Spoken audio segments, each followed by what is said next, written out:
Ladies and gentlemen, it is the best day of the week and the best way to end off a week here. Welcome in to Series Z MultiVersus. My name is Yeso, your host. As always, a pleasure to be back with you once again to close out another week of Series Z action and kick off your weekend just the right way. So welcome in, everybody. Hope you have had a wonderful week as we have here, and we hope you're ready to enjoy some awesome MultiVersus action. Before we jump into everything, let's break down how things work for anybody who may be new to what Series Z is all about. Now, Series Z is a professional esports open circuit that absolutely anyone can join across multiple different titles. We've got Apex Legends, Guilty Gear Strive, and of course, MultiVersus. Now, the way things work is players and teams come out, they compete in our open qualifiers, and the best of the best make it into Series Z. Now, what does that mean for them? Well, players will get the opportunity to sign a contract. They'll get signed by one of our partnered brands. They'll earn a monthly salary and get to compete weekly for points and prize money. In MultiVersus, it's every Friday against some of the best duos from all across the MultiVersus space. So if you and your friends want to get involved or get more information, head over to esportsarena.com today. Now, as we come back into the studio here, of course, we can look back at what the last couple of weeks have shown us as we get ready to really start to get into the meat of this first season of Series Z MultiVersus.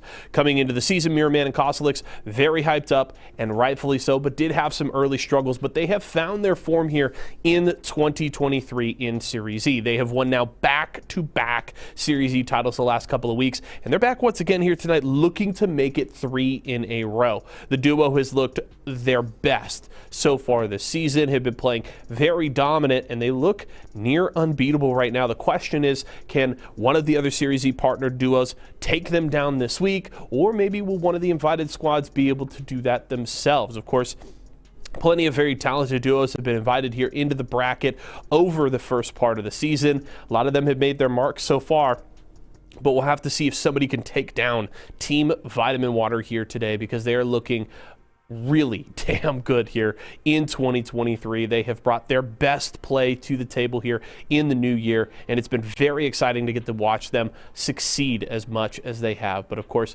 very talented duos up and down this bracket here today, and very much looking forward to seeing what they can do and who can be atop the bracket here to end off this week. Hope you are all ready for all of that fun. Of course, I'll be here to break things down in between all of our sets, maybe check out some highlights and stuff later on. But I do have a couple of friends that'll be bringing you all of the action during all of our games, so look out for them here very soon. I think we're ready to head over to the casters, and we are. So let's do it. We're kicking off Series Z MultiVersus here to end off your week, so join us as we kick off the fun. What's going to be the play? Uppercut. Yes, sir. Up there. And there we go. We're going to have a 2-hole stock lead. Oh, and then the butt bomb Cosolix is out of there. Oh, my God. With you, but, I mean, look at how close it is already. We have all 4 players at over 100%. Mirrorman's going to lose his first stock on the dagger on the Velma, which is going to be very good, because then it can just be bringing himself right on over to deal with Martoon, and they're going to be able to get it to He knows he can't really send Aria. Bro, Mirrorman is looking so hard for this kill, and he's going to be able to get it. Oh my goodness. So blue team going to take the first game out of nowhere. Like you said, what a great way to end off the week. Best way you could do it. Series Z Multiverse Edition here today with myself, Ajax, and my GOAT, Zipmaster Flex himself. How you doing tonight, man? I'm doing good, man. Enjoying myself, hanging out with the fam, and now I get to talk about some great MultiVersus action. How are you doing today? I'm doing fantastic. You already know. Anytime that it's brought to my attention that we have some incredible MultiVersus games coming up, I want to be there if I can. And tonight, I get to do exactly that. And like it was led up to, I mean, it's just been a dominant tear and great performances over and over again by the Vitamin Water themselves. Mirrorman and Cosolix, ever since they decided to team up together, they've just been tearing it apart. They've been so consistent. They got over like that learning team hump, but now they're just the team to beat. Like, how you feeling about going in today? Who's like some of the teams that are kind of jumping out at you that you think might be able to get a hold of them somehow? So I didn't really have a full breakdown I was going to give on the teams. I just wanted to say, after he mentioned Team Vitamin Water, I just wanted to come in here and tell you guys Team Vitamin Water is winning tonight. So that's just all there is to it.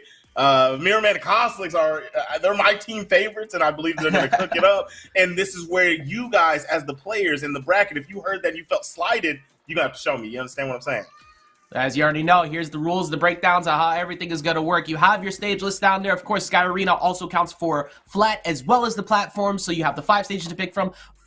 First, second place, getting that $300, 150 and 50, but also remember those qualifying points that go towards the season, so do not miss out on those. And those are hard to get because with all the competitors that are in the way, like we said, it is a stacked night. You know, we talk about Mirrorman and Cosolix on Team Vitamin Water, but I took a little gander down this for myself just to take a look. Of course, you know, I see at second place, one of my favorite teams overall, second seed, world's greatest detectives. It's K7 Show Off and Legendary Pred. I have, let's say, a little bit of bias to fandom of them because I have been a fan of what Pred has done in other games for so long. Same with Show Off. They've both been so good at multi-games, but they also happen to have one of the most entertaining Batmans available to them, and that just brings a little bit of joy out of me.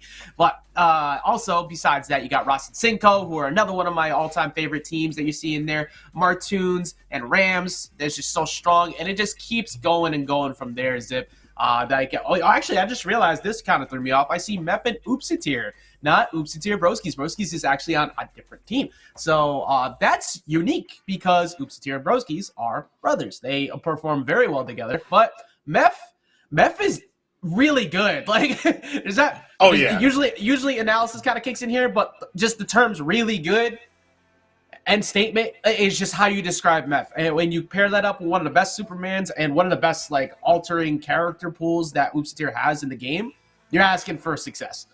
Exactly. And with that being said, I was wondering last week, and I'm still curious to this day, I haven't gotten the information. What happened to Clueless? Why is Meph not with Clueless? That's really throwing me off because that was one of my favorite teams. And I don't understand what happened there. I mean, I remember the last time we were together, everybody was looking clueless when we were going up against them. That was the line that you used, and you were not wrong. It was very entertaining, but you know, unfortunately, we don't have to have the exact information on that as what's going on. But you know, hopefully they're doing okay. And then I take a look back down. Of course, you can't talk about competitive 2v2s and not bring up this core right here. You got Apache and Shiro. It's one of the most aggressive two pieces you could ever ask for, whether they place first or fifth. No matter what, somebody didn't have a good time along the way. It just somebody was suffering at the hands of the two of them. And I'm curious how that's going to go now because we have a little bit of a change when it comes to Harley. Now, I don't think this Harley change really affects Apache much at all. I think that the down air with the additional end leg to that dare won't change much. We'll get more into that later, though. We got Moonlit Knights going up against Vitamin Water. We got Mirrorman and Cosolix going up against Oopsitir. Actually, it is Oopsitir and Broski. So maybe just a little bit of a typo on that part. But now this makes me happy because one of my favorite 1-2 punches, the legend of Sifu Zug Zug himself, they're back on the screen trying to take out the #1 seed. Oh yeah, we're back in the building. Yep, they're gonna put up a good fight. We see this carry going on the right side. Almost had Cosolix out of there in the team snipe. Almost happened, but the dunk will happen. The down air coming out from Broski. That was great team combination to get that first KO. And now they have a good lead. They're sitting on good health. I'm loving how they're starting this game. Yeah, I also really like how Oopsitir was trying to cover the side of the ledge when Mirrorman was going back with the lasers to make sure that if he did get that hit, Cosolix could turn back around and go back after him and try and get a save, which would have been baited into Oopsitir. You always have to look at where Superman's position is at all times because of that fear factor that he might just carry you outside of stage. But as we already see, Zip, both of them are sitting at 100+. Those are 2 stocks. That's 1, and that's 2 as they find their way out of the side of the building. Beautiful, beautiful job. We got 103 sitting on Mirrorman. He's still alive. Going to land a nice combo. Oh, got out of there. I thought we were going to see some damage racked up on Broski, but now we're seeing trouble on the left side of the stage. Another one for Oopsitir. Going to take out the stock of Cosolix. Man, 1 million Sun Superman really does want all the smoke always, man. Like, he grabs you, just chucks you off the stage, like, who are you talking to like that? And just exits. But that neutral attack coming through Mirrorman, we've said it before, it's always bears repeating. He's very difficult to hit as the game progresses. He is sitting at 129, but if you could not have asked for, like, a better teammate to back you up in these positions to make sure that you don't have that first game go, potentially, even with him at this high damage. Exactly. I'm loving, like, he's the one that got the 2 KOs. He has not lost his first stock. Cosolix was the one that dropped on both of them. So if you have one guy performing this well, you're still in the game. He is in danger of losing this one at this moment, but he's playing such good offense. In and out, he's playing hit and run. And there it is, another hit into the rafters. That is going to be a home run, batter swing from Mirrorman. And that was take the lead. so well done, too, because he was focusing on Cosolix, and as soon as the hit confirm came in on the left side, he immediately target shifted. But that should be enough. That's going to find it there. Now, all of a sudden, everybody at last stock situation, we have Broski sitting at 106, so not the best spot, but that's still 92. That's plenty enough. As I lied to you, that could have been plenty enough for Superman to find a push-off stage, find a Gimp, but the most important factor, once again, Zip, we mentioned it before, and it always shows up. Mirrorman's defense, when you need it the most, when he was at 100 plus for a good amount of time there, refused to let that stock actually go away, and due to that fact, that made it much more difficult for them to try and seal out the game, and instead he kind of baited them into a lot of really free punishes. Oh, yeah, definitely. He was moving around exactly how he wanted to. He was watching them in the skies while making sure he didn't get hit, and he kept coming up there, landing those bats and landing those KOs, and that's how they stayed in the game. He was not losing stocks. He was not adding to the tally because Cosolix was getting taken. Cosolix is one of my favorite defensive players in this game, but he was not able to play defense against the swarm that was Broski and Oopsie Tier.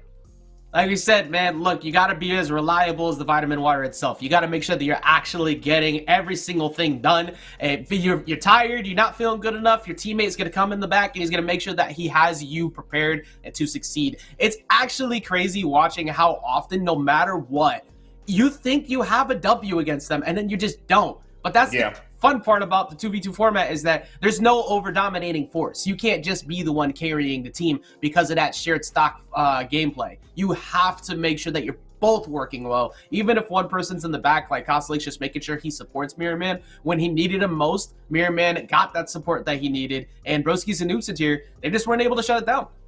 That's it. They could not get him out of there. He survived on the stock for so long. But with that being said, let's talk about how the lead slipped away from them. I mean, we know that it was because of the defense, but my goodness, when you get those 2 KOs, do you feel that they should have stopped being as aggressive and kind of played it slower? Or, like, should they just kept the foot on the gas? Because I feel like the foot on the gas is what led to their demise. So I think normally, in most cases, I'd say slow it down, right? Oh, you're gone. Oh, the good, perfect save from Broski's to get in there with that off air. That was actually extremely crucial because that might have been Superman falling at like 60 to multiple nairs. But I think the thing is with Oopsie and Broski's is that they actually thrive when they're overwhelming their opponent. And I don't think that they do as well in the long game. Not that they can't. I just don't think they do as well in the long game. So they need to mix it up, I think, for maybe one stock. But for the most part, they need to hold the gas. They just couldn't track Mirrorman. Like, that's really all it was, is Mirrorman's defense was just that much better. Yeah, the way he uses the tunnel, man, it's just, I don't feel like any team really can track him, so you got to kind of just catch him slipping. But because the way he moves around the center stage, what in the world just happened? Did Cosolix land a snipe? Yes, so in the middle of looking at 1 Sair, 2 Sair, 3 Sair, 4, you weren't paying attention to Megaphone in the background. Cosolix would have very well placed one. After putting the Frost down in center too, so to make it look like he's doing nothing at all, he just sneaks in there. And he catches another hit too. So they're already up 2 in the lead, Zip, and they're doing it basically unchecked on damage. Man, they're definitely in a huge lead right now. Look at Cosolix on 30. He's finally getting team comboed, but this dude was on 37% damage before they ever lost the stock. That's crazy. They're up 2-0 now. Chasing out on the side. My gosh, the safe! It came in from Cosolix out of nowhere. Another snipe from Cosolix. These guys are absolutely ridiculous. That handshake emote at the end, just to let them know, like, hey, we got a 4 stock out of that. I said it before. I am a big fan of. I gotta stop saying it. I said it before, by the way. That's like the 5th time. But like, I am a big fan of Oopsie and Broski's. I love what they do, but just I feel like that game more so than the first one, where I said I'm okay with them not taking their hands off taking their foot off the brakes, kind of just keep going and keep going, because that's just how they succeed. That game, they tunnel vision. I feel like there was a lot of hyper focus, because at the very beginning they started off the game almost getting double KO'd. It got saved by Broskies. That perfect. That now keeps you in the game. You didn't lose to stocks, but then they lost it, Zip, and after that, I saw them get hit by the megaphone, which to be fair was well placed, but then that rocket while going for the edge guard, stage control is so important in that factor, and sometimes you just need to know when it's not your turn anymore. I feel like the problem was, oh, I have to go save Broskies. No, you can't anymore. Broskies is done. As much as you want to go get him, because the safe is here going upward and the rocket's coming down, and Cosolix is allowed to do whatever he wants in center. That means they now control one half of the stage for free, which is where you currently reside. You need to go over to the other side where Mirrorman's nowhere to be found, make Cosolix stop what he's doing, get stage control, try to make a comeback from there. Yeah. Easier said than done, because they were behind very far. But I think that was a big part of it, is that it's also Mirrorman and Cosolix are just that good right now. Like, the fact that they're able to do that just is insane to a team to that caliber. That's 100%, man. I mean, and like you were saying, they got the tunnel vision, and the tunnel vision was, we couldn't get Mirrorman out of here last game, so let's make sure we get him out of here this time. And then they just ended up getting mauled, essentially. I don't even want to say it like that, but that's just what happened. You know what I mean? Sometimes you get smacked in the competitive world, and it's not bad to say. Telling you, man. Look, when we start seeing the live events and everything start coming back, and people are prepping, they're all getting ready, and they're wondering, like, man, why are Mirrorman and Cosolix still dominating? Like, what's been going on? It's because in tournaments like this, every single week they've been performing super well. They keep consistent, and they have been on the grind nonstop. And good for them, honestly. God, I love to see it. And definitely, obviously, you have that support of the sponsor, being able to have that every single month provided to you by Esports Arena and all the great sponsors involved with it. It means a lot to the players. It gives them that incentive. And speaking of that, we have another 2-pair at that, because we reached the middle seeds. We are at seeds 4 and 5. We got Aegon by AOC, RossFGC, and Cinco, one of my favorite 2-pairs, but we are no longer clueless. Your answer has been made. Team State Fair themselves. It is Clueless and Meth. That was just 1 week. I'm glad he's back. He's literally like one of my favorite players to watch. Clueless in the building. But by the way, you were talking about the sponsors. Team Aegon by ALC and Team State Fair. Both of these teams, these are winners. These are also winners of the sponsorship from Esports Arena. So we've got them all going at it right now. Now, a lot of damage sitting on the Clueless right now. A lot of juggling in the middle of the stage going on. I am definitely not a fan of the Black Adam pick. I have not seen this character work in any top 8. But he's looking pretty good right here, and I hope to see more success. I am nowadays. Now, will it work against Clueless? I don't know. But when you have a team combo like that, yes it will. So we look like a genius for at least 1 stock. But when it comes to Black Adam nowadays, I feel like people finally figured him out. There was a lot of people proclaiming that he was too powerful, and that was mostly because of team combos like this, as that up air does find him up in the top. His KO damage is good, but Zip, doing that against Iron Giant, who takes forever to go away, and then having to also remember that Meph is on screen. Never mind, they remembered Meph's on screen. Actually, they've just been giving them the hands. All of what I'm saying has just been false. They've been in the lead, and they've been holding it decently well, other than that 115 over there onto Cinco. One of the things that I'm seeing from this team that I've always noticed that this character struggles in, people try to 1v1 with him in these settings, end up getting clipped in the back. A lot of punishes happen to him, and they're swarming people. Whenever you see Cinco go in, Ross is right there with him. So they're making sure they're layered, and he can get these buttons off on the side. Cinco with the KO. The combo almost worked, and it does. And that'll be the dub for Team Aegon. That was so good. Let's break down how many options got covered by that. When they got that first initial hit, they separated the 2 of them, and then they sent the jungle off stage. Here comes that nair, that big clap that just pushes him back off stage. So you already have stage positioning. You have him there. Boom! Here comes Arya, who just finished it with the dare. Now you're more likely to go ahead and burn resources to try and use that bolt or anything, right? Except now you have 2 people hitting you. You go for 2 fast moves. You go for that side air and you go for that dare. But what did he also do? Made sure to use that side special lightning ball to go in. So even if he gets hit while out there as Black Adam, you are already out of a dodge, you're probably out of your bolts, you're probably out of a jump, which means you have to recover with nothing protecting you. And here comes the lightning bolt to smack you in the face. Like, it's just that was so well done to just invalidate Iron Giant's recovery, which is not easy to do sometimes when it's someone like Clueless. It's almost impossible. I think there's a 90% chance, maybe 95% chance that most of the time Iron Giant's getting back on the stage.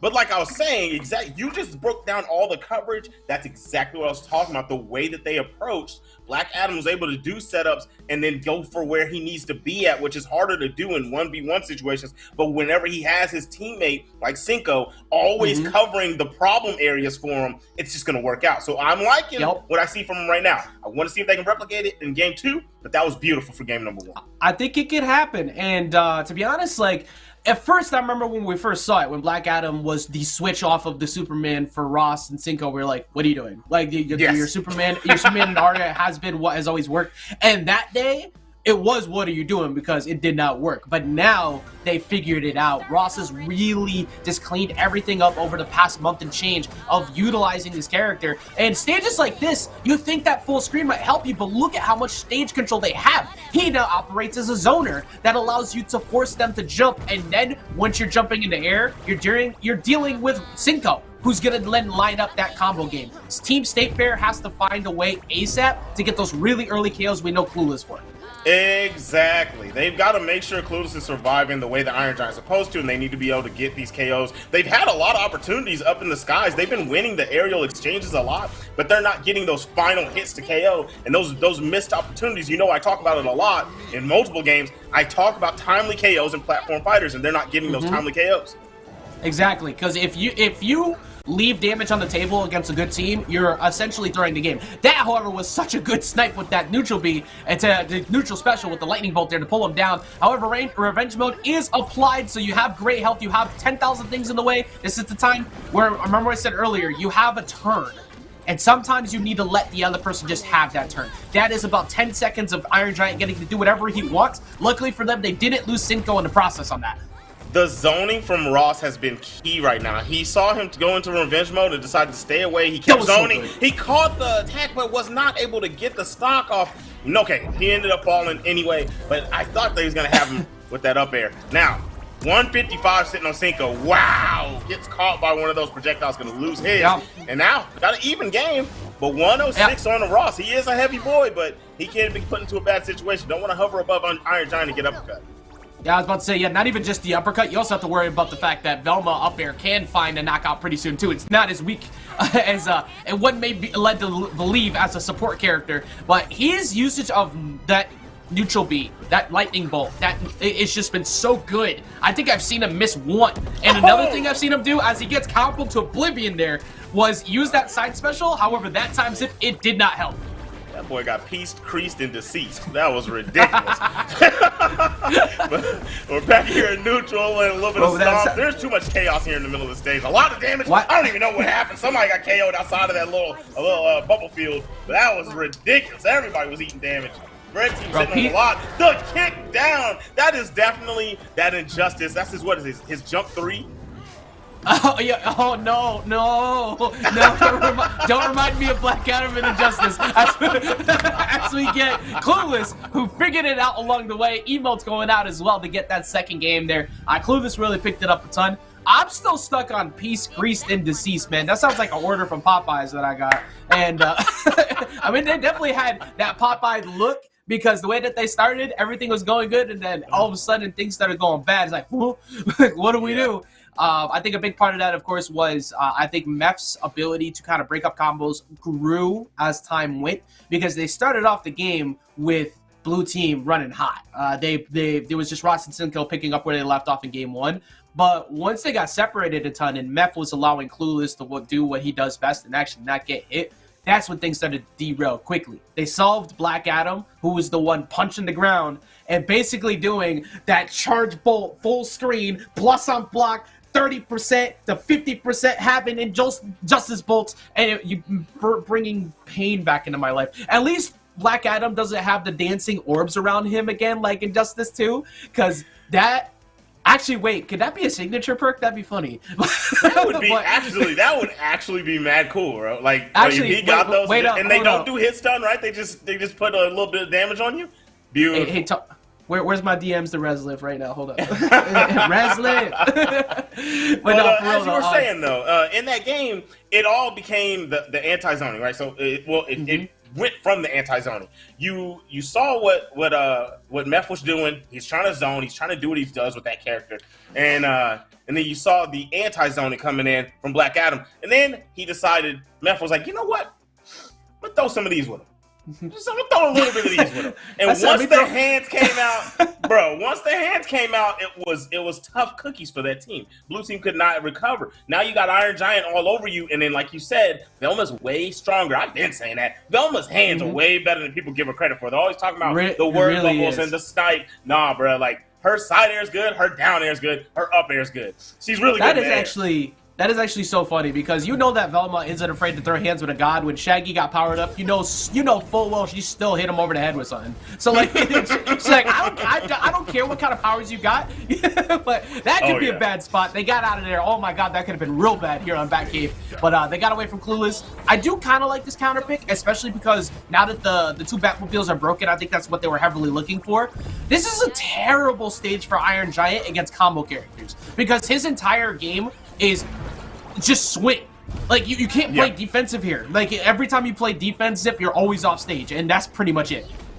I think it's a double-edged sword because he can also carry you up really, really easy. But what you're saying, his neutral definitely isn't going to be as clean as it could be on a larger stage. But he's definitely going to be able to put you in a really bad situation. But right now, he's getting mauled. A lot of damage on. He turned it around. I thought he was going to be done. No, the clap. The thunderclap on the right side of the stage. He was getting pieced up so much, but that bolt explosion, like you said, he turned it around. That was so close to what was a awful situation, bringing it back. There's that chain lightning, though. Look how much damage they got off of it. It's still going. They got him straight to 73 off of one startup chain lightning with the two-piece combos that they had. And Meth just got caught in the middle of it. You were not incorrect when you talked about how he's not going to be able to play that defensive style. He's having to throw fisticuffs, and it's definitely not working. He just caught a two-piece chicken and biscuit dart up in the sky from Black Adam. Yep, this is a nightmare scenario for Iron Giant usually, especially against combo-based characters. Because if you go zoner v zoner, then you'd be alright. But the way that Ross and Cinco operate, they want you gone ASAP. And for Meth, you can only do so much support here because you can't commit to full screen zoning either. But they do have Black Adam at 126 zip. Arya, of course, can fold to literally anything. But that's a lot of damage they almost got onto Meth. Actually, Meth just stuck out of there at 37. That could have been a lot worse. That definitely could have been a lot worse. Oh my gosh, what a call on the bolt. If that thunderclap would have hit, I believe, even as Iron Giant, as far out right as he was, that would have been game. But ends up surviving. But I do want to talk about the counterplay to the dive bomb that I've been seeing from Cinco. Cinco has punished him terribly. Every single time that he comes down, he's getting ripped to shreds when he tries to do that butt bomb. And that is a great counterplay because if he can get that going, you're in a bad situation. Clueless. Wait a minute. KO. It's a tie game. Yeah, wait a minute. Hold up. That's rage mode. That's rage mode sitting right now. You can definitely sneak one out, but that is the Arya blade applied, and the bolts are off cooldown. I believe they get the combo, and they don't get the follow up off the top because of that word bubble sneaking in right at the last second to make sure no follow up came in from Cinco. Cinco just misses the Sair, and there's Meth getting back on stage. Mystery Machine has now arrived, but they break it immediately, and they get the teleport to the top to end it all. That was such a close comeback from Team State Fair, but Team Aegon says get gone as they finish it and they stop it. That was so close to being an incredible comeback, but Ross and Cinco instead move forward. Oh my gosh. I really thought they were going to do it, man. But we saw that jump. Did you? You know my heart was starting to do this. I'm like, oh, wait a minute. So I realized it's not jump 3. Well, okay. You tell me, which button that he crossed up with? One where he swung his foot down. He would jump over with like that weird little like flailed kick, like a kid in a high chair. Like I'm pretty sure that was J3. Right? Wasn't that J3? I'm pretty sure that was J3. Wasn't 3 the 2 feet out boot kick? No, that was 4. That was 4. Okay, so it was 3. Okay, so it was jump 3. Because it was J1 and J2 were punches, and J3 and J4 were kicks. There we go. There you go. You're correct. You're correct. Yeah, no, am I wrong? It might have been J2 actually, because I forgot because he had that heavy punch. Injustice is a fun game, but right now, regardless, all I was trying to say was he landed the jump 3, bounced him off the ground, and what a capitalization coming out from Cinco up there in the heavens above. That closed the game, and they needed that. If there was no if they didn't combo off of that hit, I feel like it could have turned around and turned into a bad day for them. They still would have had the game within their grasp, but they needed that moment, and I'm glad they got it. So we're gonna have them moving forwards in this bracket. What a game number 2. There was a moment, too, where they almost lost the game. There was actually a spot where the blade was attached to Clueless off stage, but instead of waiting for it, Cinco saw the opportunity, tried to go immediately, and right as he read it, Clueless put the up special out first and smacked him away with the car, and that got them back on stage, and that pushed Cinco off stage actually at 70, and he was scared because Black Adam just died, so it's like, oh, wait, crap. Oh, wait a minute, hold up, these are kind of scary now. Oh, yeah. And that's what kind of made them back up and made them a little bit frightened to try and engage, but they did finish it. I don't know how they did it. They made it happen. I'm clueless as to how they got it done too, but Clueless and Meth do take a trip to the loser side of bracket. Remember, that is best of 3 territory for everybody who is watching. We will be moving into best of 5 territory within the next round, so it's going to be a little bit easier to try and avoid stuff like that. But Zip, honestly, I think that if that was best of 5, might have gone game 5, maybe Clueless Meth taking it, just because of how good they were doing late game, the 2 games in a row, to not only win game 2, but almost win game 3. So, if I'm Ross and Cinco, I'm breathing very, very, like, whew, I'm happy right now. Oh, yeah, especially because you look at, they won game number 2, and then game number 3 was looking like a game they should have just guaranteed lost after a while, and then they brought that back. You don't want to let them get into another round, and luckily for you, it's best of 3. You close that one out, and just be prepared if you run into them again in this bracket, because you're still fighting on that winner side, and they have a way to go all the way through that loser side and meet you up there in grand finals if you do make it, because next up, they have to deal with Team Vitamin Water, and that is going to be a rough one for sure. So shoot, they might get knocked down there and have to deal with them again anyway. And now it's time for Team World's Greatest Detectives, because we have K7 Show Off and Legendary Fred coming up next versus Greeted and Yawn. And look, I will give Greeted and Yawn their time to shine, of course, you already know. But my boys from the tri-state area themselves over here doing so well. K7 and Show Off and Legendary Fred didn't show up to my monthly event. All I'm saying is y'all were supposed to be there. I don't know where y'all are at. Like, I'm literally like 2 hours away, bro. Where y'all at? But like, but I do get to catch you guys here in this incredible performance. Of course, I always love watching what they do. They can do it with multiple characters at that. We're used to seeing the Batman and the Velma, of course, World's Greatest Detectives, utilizing that incredibly good pressure game that Batman does, and he definitely has now. Oh, I'm gonna get this out the way. You're not gonna hear me capping much tonight. I'm in a very happy place with where Batman is right now. There's no cap that will be coming out of my mouth tonight. So, just no cap in his rap. Getting that out the way, okay? You don't see you don't see it on my head, all right? Batman is performing much better now. He's got, his combo game is improved.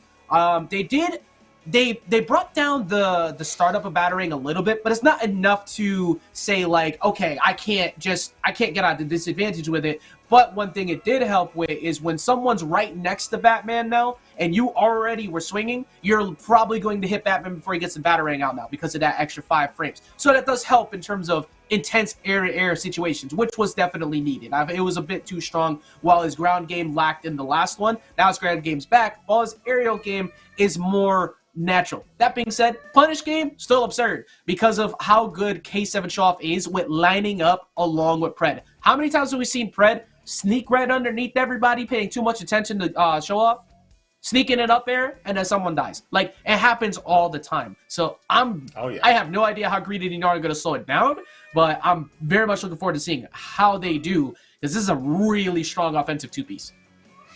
I mean, come on, dude. Like, we know how K7 plays, bro. K7 is a menace. He's pulling up and he's scrapping off rip. He's not about to let everything be slow-paced and figure out what you want to do. He's coming over there. He's going to have a conversation with you, and it's not going to be kind words. He's going to be throwing you up into the skies and trying to close out stocks as fast as possible. And the way Batman should do, right? That's what Batman's supposed to do. Yes. Now, I will say this, though. Greeted Greed is crazy. Like, Greed is nasty with it. And I know that they're getting the match set up in a second, so we should be starting very soon. I can't remember entirely who Yon plays. That's the one that's, like, kind of slipping my mind because it's been a little bit since I've seen him play. But I do remember that Greeded is just very aggressive. So if you get too aggro as Batman hovering over, you're going to get knocked out, like, pretty quickly. I think that's one of the greatest strengths of everybody we've seen in Series E is that if you hold forward too much, you get blown up for it. There's not many people who can succeed at being hyper-aggressive at this stage of 2v2s. And that's what we saw. That's what we saw kind of happen in that first set with Mirrorman and Cosolix with Oopsitir and Broskis. Superman is really good at playing that up-close game until you get smacked in the face by a baseball bat that's made of Kryptonian-like metal. That or lead. That's a lead baseball bat, actually. It may be that, you know, it's Bugs Bunny spray painted over it. Like, let's be real. He hit up Acme. He bought the bat. It was pure kryptonite, and then he painted over it and made it look like wood. And then, there it is. Boom. That's the bat. That's the bat. Yep. He would do it while listening to, like, the Kryptonite song himself, like, in the background. Like, can I be your Superman? Here we go. We got game number 1 here. Like I said, Greeted and Yon. A big reason why you have to be so scared of everything that you do. I mentioned it before. You go high too much, Greeted is going to guide you off the top of the blast zone. And Yon played the Shaggy. Oh, okay. Yeah, now I remember this 2-piece. This is okay. So we talked about how Black Adam and Greeted might be gone. That's a dare. He got crazy. hit. If that speaker didn't get broken, that was a free down air. That was so important that speaker got broken because that messed that all up for K7 Show Up. No, when he went for the down air, he got hit. So he actually got an offensive, defensive play that got it stopped. Oh, true, but I'm saying if that down air never actually happened, if that speaker didn't break, that could have been a bat bomb into dare. I see what you're saying. Yeah, so that all worked. That ended up working out. Also, I see K7 Show Off using the slide cancel down attack off of that platform. Remember, we said it before. Down attack, here's a really crazy thing. Down attack now, at low percents, will find you those jab combos, right? But at higher percents, it true combos always into uppercut now. Before, it could only do it off of a ground bounce whip on an aerial hit. That was situational. Now it's not. So you have to be way more careful about dash cancel down attack coming through. That being said, Shaggy is really good at punishing that with a huge down air himself, and that's kind of what we're seeing them try to do so far to K7. They're doing a good job. I mean, K7 is definitely holding on for dear life, but I think that's going to do it. First stock going to be gone. Out on the right side of the stage, they're not going to go for a chase. He tried to go for the uppercut. Nice evasion to the right. I love it. Legendary Fred with the survival tactics. He went for a chase, got smacked up for it. Too much longer. Now we have 124 on Shaggy on Cromulons. Is definitely good for survivability off the top. I lied as he gets dragged off the top right there. And now all of a sudden we're in a very scary situation because Greeted is sitting at 113. And even though Batman could get knocked out on about 50 or one good read from Shaggy, you have to find that read in the first place. Exactly, and it's hard to read whenever you're fighting all alone because Greeded's having to play defense right now, not really getting to play any kind of offense, trying to stay out of the fray. Now the boys getting jumped. You tried to come in there, got smacked into the heavens. Oh, the combo's here. Oh, he wasn't able to find the uppercut. This is still doable for Red Team. Oh, if he found that down there, that could have possibly been it. Uppercut finds the mark, though, and ends it. And there was a situation about 30 seconds ago that got lost in the middle of the chaos where the Red Team actually almost stole it. Batman got caught by the blade. He got sent over to the right, and as Greeted teleported in to try and get a Sair to line it up for that free down air by Yon, who was there at the last opportune moment to stop it before he got far enough to get there? Pred. Pred's ability to save K7 is absurd. He got in right in there with that Sair. It wasn't a megaphone. It wasn't a word bubble. He said, I'm going to go fight too, and if we go down, we go down together. If I get this hit, we're safe. If I miss, we're both getting double dunked. It doesn't matter. We lose the game anyways. So that was really good awareness from Pred, because if that play doesn't come through, they lost the game 30 seconds ago.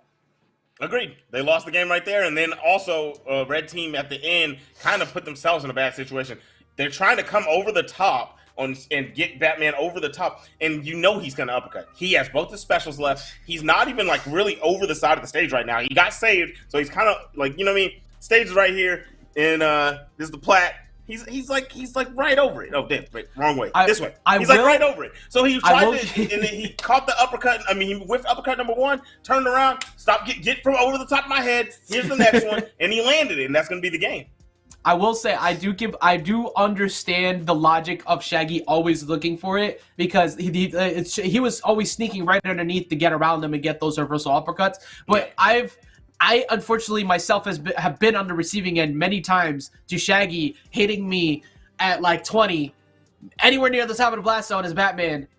And that's it. I'm gone. It doesn't matter. Good DI won't help you because of how strong that move is and how light Batman is. So no, I'm talking about at the end when K7 was throwing the uppercuts. They were trying to get him over the top. You don't challenge the uppercut from Batman over the top.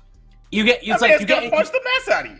You get into this mode where like you have to run it down, right? Because you try to get like it's not an unbeatable move, but it is definitely one that if you get into incredible scrambles, Batman's uppercut is gonna beat you every single time. Like you can't scramble with that move too much. You need to wait for the whiff on it. But they had one chance there to like separate the two, except I feel like once again didn't really think about Pred in his positioning, because Pred, anytime K7 did it, he was always there to keep him safe. So even if he did whiff, you weren't punishing his boy. He was always going to be fine. That game still was incredibly scary, though. There was like 3 situations where Red Team just missed the knockout. So I wouldn't be surprised to see us go back to Cromulons, but to be completely honest, I think that's I'm probably removing Sky Arena platform. What? Actually, no. It's K7 and Pred's favor. So I would maybe remove Batcave because I don't want Velma to have to do a Batcave. And if there was 2 bans, I would remove maybe Trophy's Edge. But Trophy's Edge is in a terrible stage for him. So I would say the only one that clicks in my brain, Zip, is taking out Batcave from the picture. And from that point forward, Sky Arena Triplats does benefit Batman very well in both survivability and maneuverability. Velma isn't affected by the platforms. It does give it gives more weight to Arya, but like, what even is that? That's barely anything. And if I'm yawning greeted, I want nothing to do with Sky Arena flat or maybe even not Trophy's Edge. So I could see us going back to Cromulons, just because they can try and force like early like low plays again. We're going to Trophy's Edge, bro. I'm calling it. We're going to Trophies. Did you see that confirmed somewhere? I mean, Trophies isn't a terrible idea, but like it could happen. I just think that's where they're going. I'm not against it. I think they'd be crazy to do it, to be honest. But I feel like both of those team comps are like good there. I feel like both teams do well there. I think that's the option they go if these are the stages that are left. If there's 2 bans, because I can't remember entirely off the top of my head if there was 2 bans or 1, then I'm removing Batcave from the picture, and probably I'd say Sky Arena Platch, just because that's now Shaggy and Arya there. You just lost on Cromulons in a way that you like kind of got outplayed going vertical. So there's no shot that you go to Sky Arena. No, because if you go there, that's crazy. And it is going to be Trophies. Okay, so Trophy's Edge, I think that means there's 2 bans, because if there was only 1, then I think we don't go here. But with 2, this makes some sense. I'm on your head if they say that there was 1 ban. I'm just messing. But no.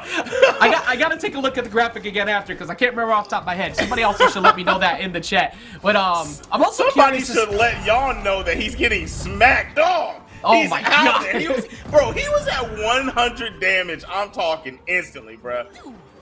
Oh, okay, something was going on. It looks like they're gonna go ahead and close this one out. Jumping on top of the stage. Yeah, we'll get confirmation on what's going on with that in a second. Usually within the first stock or within the first certain amount of time, if there's a connection issue or a desync, they'll go ahead and reset it, try and get that all situated. So we'll get back to you on an update on that once we have it.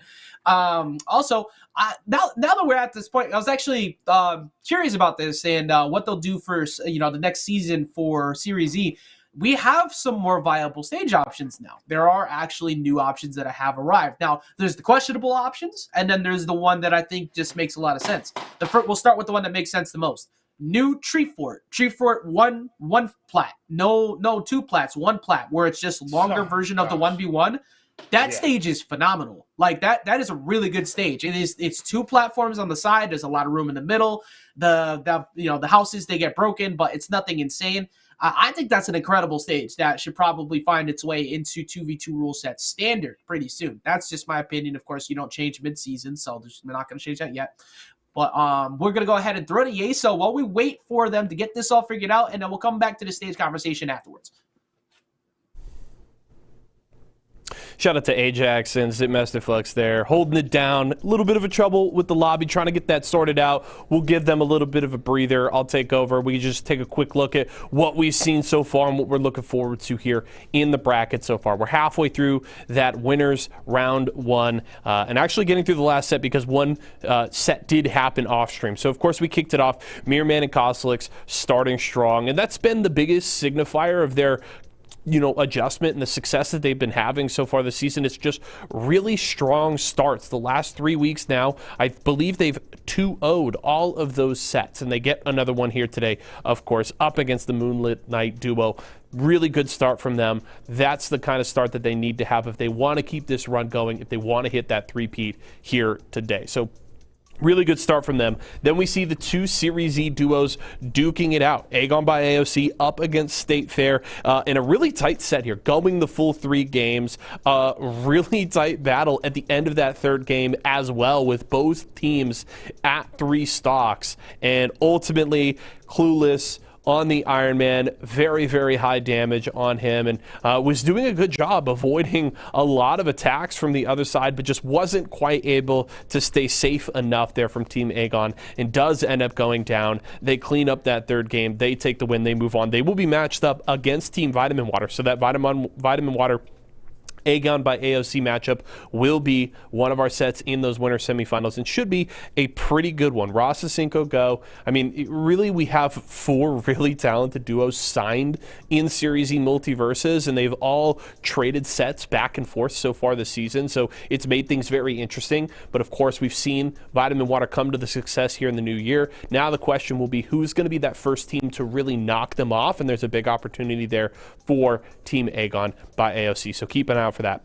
Off stream, Team Mike and I did go up against Apachiro, so Apache and Shiro, and they take a 2-0 there. Really interesting to see that Apachiro pre-New Year, very good starts from them pretty frequently, a lot of deep runs, and they had a solid showing last week, but it's seemingly in the new year they've been getting caught early in these brackets and been having to make longer loser side runs here in the new year, and it happens here once again. They don't grab a game in that set, and they will be, of course, waiting for the loser of the set that we're waiting on right now. World's Greatest Detective, K7's duo up against Yawn and Greeted. So should be an interesting set there, and we'll have to see if Apachiro can make that deep losers run again, because they really have their work cut out for them, starting with that 0-2 loss up against Team Mike and Ike. Do have an update, though, on at least the other loser set. Team State Fair done for the day. They play that tight set against Team Aegon, but they fall 0-2 up against Moonlit Knight. So Moonlit Knight stays alive, move on to losers round 2, and that's kind of where we sit right now in this bracket. Of course, still waiting to get things sorted out with the lobby for our current set. We are going to go to a quick break right now, but we will come back when things are ready to go and things in the lobby are sorted out. So we appreciate your patience and sticking with us here. We'll be back in just a few.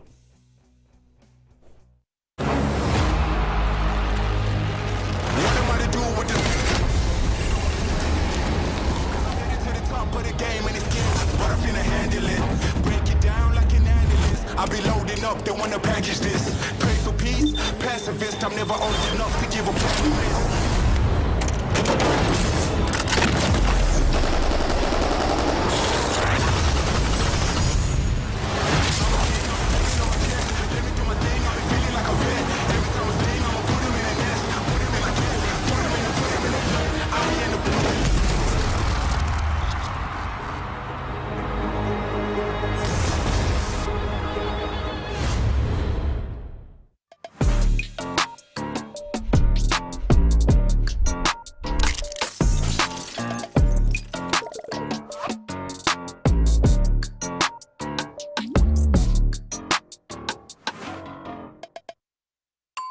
Tyson boneless buffalo bites have that tasty kick of flavor, so they're perfect for any get-together. If there are any left when your guests arrive. Tyson Anytizers Chicken. More kicks of flavor, more smiling snackers, more to love. Tyson.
Welcome back, everybody, to Series E for MultiVersus. This is the Pro Night Weekly, and these matches are starting to heat up in this bad boy. But I was starting to get a little cold, so I had to throw a shirt on there, guys. I would say, bro, like you had like the camera transition that got dripped out. Like every time we go to break and we throw over, like you're just gonna be like we're gonna just take the entire segment and just have Yasuo like continuously just take your new drip and like score it like in between each one. But welcome back, everybody. Of course, it is now time to continue. Unfortunately, we did have a little bit of an error, so we won't be able to finish that match while live at the moment. We're going to go ahead and move forward into the winner's semi side of things. We're going to go and see that Vitamin Water matchup against Aegon by AOC, as he was just lining up a second ago. And I mean, look, we saw what Mirrorman and Cosolix are able to do. We've seen what they've consistently been able to do. So I feel like the floor first has to go to Ross and Cinco with the incredible play they had against Meth and Clueless, who, by the way, are out. They are already out of the day. Meth and Clueless have fell to Broskies and Oops and Tier in the losers side of bracket. So that does end the run for your boy Clueless. But, you know, they got sent there in the first place by Ross and Cinco. So how you feeling about them going into this matchup against Mirrorman and Cosolix? I mean, that was a pretty struggle of a match, man. So we watched Team Vitamin Water. I mean, they cleanly got here. So we watched them not have any issues. They went ahead and 2-0'd that match, as Yeso said. Went and got that one done with fast and put themselves in a position to win this tournament. Not to say that Aegon didn't, but I didn't see as clean and decisive gameplay from them. So there's going to be an uphill battle from their side whenever it comes to how I'm looking at it. Yeah, I think you're right on that. I think that they won, but they won while also preventing a comeback, and that was also after a game 2 where they had this good start, and then they lost due to an inability to close it out. Now, I think that now that first one is done because it was a best of 3, that might help change things, because now the first one's out of the way, the stress factor's done. Your fear of Iron Giant knocking you out with 2 uppercuts is gone. But now that Iron Giant has been replaced with a Giant Rocket, now you have to worry about Bugs Bunny. So they need to find a way to navigate around that. I think that'll help a little bit here on the Sky Arena Platts. It does open up some more windows. But instead, they separated the 2, immediately tried to jump Mirrorman. But as we said before, Mirrorman's defense is so good. He had 2 people swinging at him. He bob and weaved like Neo and only took 8. Man, that dude's movement is amazing. I'm telling you right now, that's exactly one of the things I've been talking about with this guy. Talked about in that first game. He's doing it once again. He has the tunnel set up, but nice play right now. Had both players around him and decided to combo for a 2-for-1 special. Cinco racking up damage on both blue team members. And we said it before, and Ross's, I keep saying that, Ross's chain lightnings have been on fire today. They have been just on point. That one's going to miss a little bit too far away, but it's fine. Now he goes back to that down attack play. He tries to cover the full screen, but I like how the blue team is picking and choosing their fights well, as he picks the right moment to go after him, but he was still in a hit stun there, Zip. He wasn't able to finish it onto Ross on the left. You know, one of the things that I'm seeing from this team, wow, Carrion both hit by the save. Oh, down there, and Cosolix goes down into the deep depths with the down air to capitalize on that situation. Yo. Forget what I was about to analyze. This ain't time for analyzation. This is not time for the analytics. This is time for the hype. These dudes are getting to it. All I'm saying is, what was that team? Well, it was the Cowboys, right, that needed a new kicker? Well, you know, hey, take a look at what Mirrorman's doing. He lined that up and got it right between the 2 goalposts and didn't miss 5 of them in a row instead. And right now we're looking at a complete. Look, I'm a 49ers fan, so I gotta throw blows when I can. But right now we're looking at Cider coming through. Didn't find the mark off the top. They tried to go follow up. Doesn't even need it though. Just gets the knockout outright on the Cosolix. And surprisingly, we're at 5 minutes, Zip, and only 1 stock apiece have been lost. It's probably going to disappear soon, but that's pretty surprising with these 2 teams. Man, there it is. Up air, going to take another stock for the blue team. Blue team's got a 2-point lead and evened out by Cinco. Another one over the top. He has been the catalyst for the red team. But now, we got a little chill moment here. Nope, we got action on the side. But what I was trying to say is, one of the things I like that they're doing, you see Ross going for the zoning. He's popping those bolts out of the ground, and he's forcing you to go airborne when you're not paying attention to him, and putting Cinco in better positions for offense. That is very, very nice. I love what they're doing as a team, but the scramble situations is where they're having an issue. Now, you got 120 on Arya Stark. You're by Mirrorman. I feel like you might want to go talk to Cosolix. because whatever's going to happen by Bugs Bunny is not going to be a good deal. I think you were 100% right on that until Cosolix No, decided to I was show wrong. him the light, man. He gave him that side air and it just told him the truth. But that should be a knockout. Gets the nair. That shouldn't really be able to make it back. Yes, that was perfectly executed. Once you see that nair come in from Black Adam, you're stuck in one of the worst positions you could ever ask for in terms of guessing. But I can't believe that he got the timing on that to avoid that rocket. That should have just been a stock. But instead, we're at 3 stocks apiece. 151 sitting onto Ross. He waits it out. But that is a very damaged Ross right now. Man, I'm worried for him. He's playing good defense. He's running away. Cosolix trying to show him the light one more time. Oh, he tried to snipe. What? He tried to talk to him, the bro. fastball. Oh, man. He definitely tried to talk to him. Didn't need to. The safe's going to get the job done. Right. Send him up super high into the blast zone. And that is game number 1 for Team Vitamin Water. But Team Aegon brought him to the end of the road, man. That was a rough game. They did, and also I'm looking heavily over at to a specific thing. It's okay if you don't get if you are on your team and you get 0 knockouts and your teammate gets 4. That's not a problem. That doesn't really matter as long as you're providing for the team. I looked over at Ross's damage and it was only 138. That is not good enough damage. They were separating him. You mentioned before how they were trying to line up the down attacks to set up those bolts to control the stage. That doesn't apply as much for 2 reasons to the Black Adam pressure on platforms. I forgot about one of them. First, the down attacks. When you're on those platforms and you're moving around them, it changes position. It can sometimes line up on a platform instead of on the floor because you're right around the middle, so you'll mess up where the zoning is. That's not good. You don't want that to happen. And the second part was up attack. That lightning bolt, especially now that it's been nerfed in terms of how long it takes before it comes back. That hits a platform, it stops. It doesn't get to Black Adam. So your combo out of up attack into the lightning bolt down into a follow-up is gone. So the fact that they got Sky Arena platforms to start, it's not a terrible state. There is ways to play around those situations because of how good Black Adam can chase and how good Arya is. But I think that was a crucial part to why Ross's damage was so low. And Mirrorman and Cosolix just said, that's cute. You do what you're doing, okay? You got it. I like what you're doing. You look nice. You look sparkly. You're shining, girl. But I'm not gonna go anywhere near it. I don't care for it. Okay, that looks dangerous. I never put any. I never touched the open sparks. It's just not the way we're gonna do this. So I think we're gonna. I think we are going to see the last of Sky Arena Plats. And if we see it again, I think that's crazy. That's the best way to put it. It's just don't avoid platforms or a lot of platforms. Hopefully, if you can.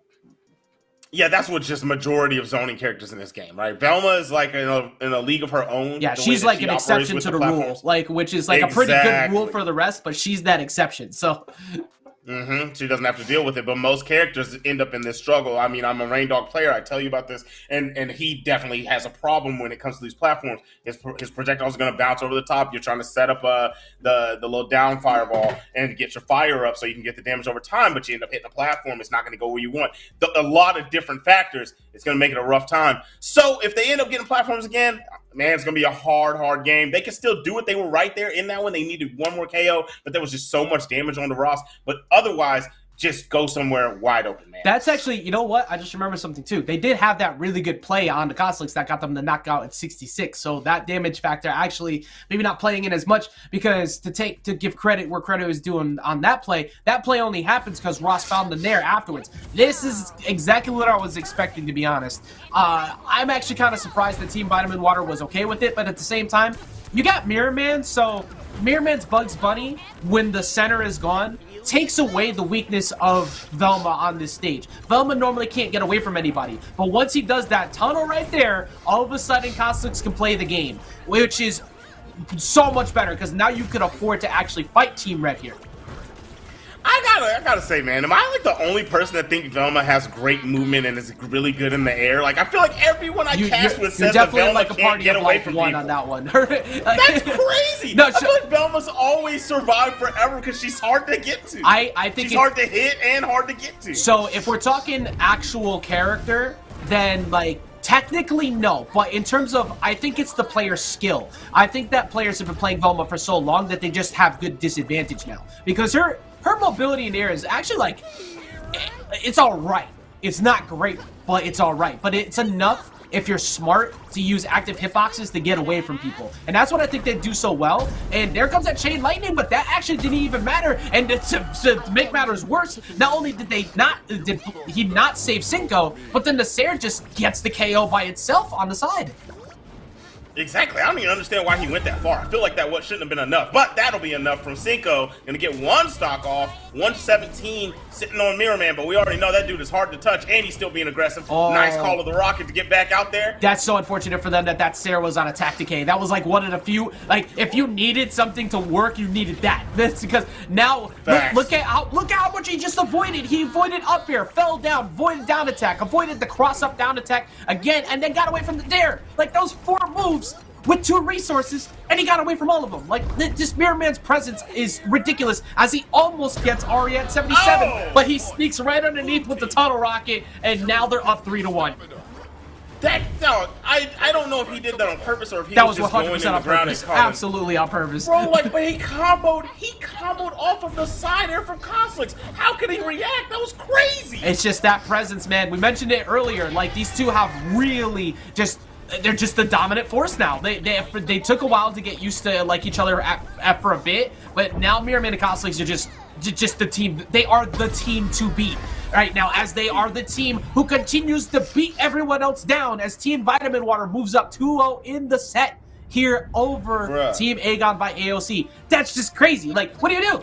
What do you do? The answer is nothing. You hold the L. You look over at them. You see him celebrating. You try to shake his hand. He's still doing this to you. It's like, I ain't shaking your hand, stupid. I'm still winning. Like, I'm vibing. Like, what are you doing? I'm thriving. Wait, are we supposed to shake? No, good team. Good team, of course. As well as if this was in person, they would actually shake hands. We have a lot of good chemistry amongst all the players. It's a lot of fun. But, dude, they're so good right now. Like, they're not just winning game 2, Zip. They're winning in dominant fashion in game 2. Like, it's absolutely on a counter pick that I think worked well for Black Adam and Arya at that, and they still won there with a dominant fashion. It's the way that the way they play defense and everything they do. I mean, I know I'm saying this after I just said I don't know if that was on purpose or not, but They do everything with a purpose. They do. They're timely about how they want to go for their KOs. You could be at 100-something. They won't press the issue. They'll just wait for that moment, and they'll get you out of there, right? So that's just where it comes in, man. Later in the game, once they see how you play, if you can't adjust to them, man, they figured out how you're playing, man, they're gonna close you out cleanly.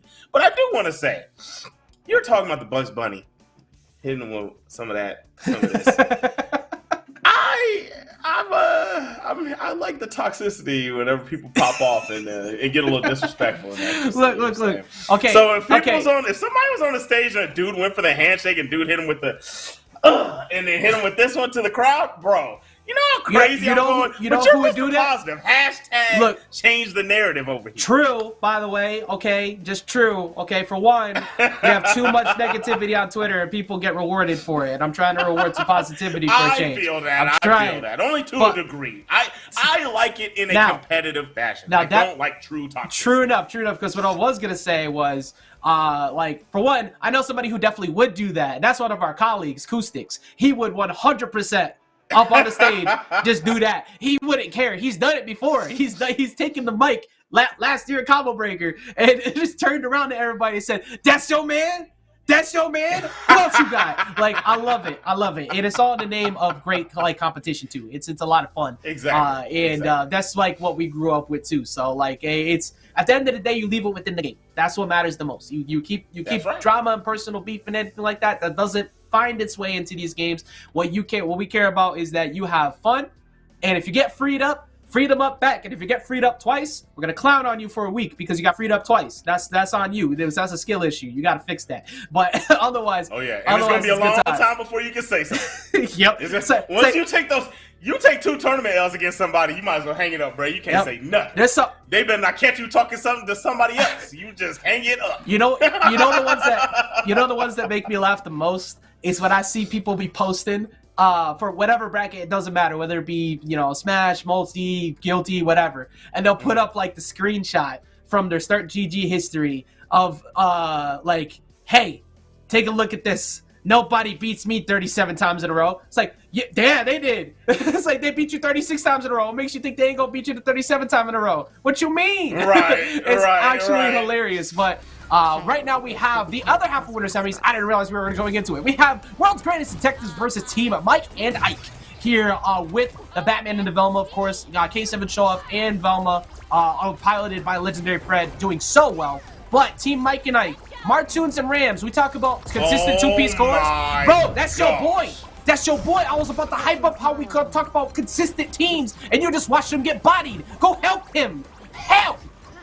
Bruh, someone help. Bro, getting carried into the sky again on your next stock. He was about to uppercut you into oblivion, but a well-timed dodge to save the day. So we got two assassins out here. We got Finn, the human, and I still think that dude is absolutely ridiculous, but he is not getting to play right now because that dude, K7, is not joking. Now he's got armor. You know he's coming through the hollow. So something we learned recently at Armageddon when it came to the history of in 1v1s, a majority of 1v1 grands or winners finals are usually Batman versus Finn.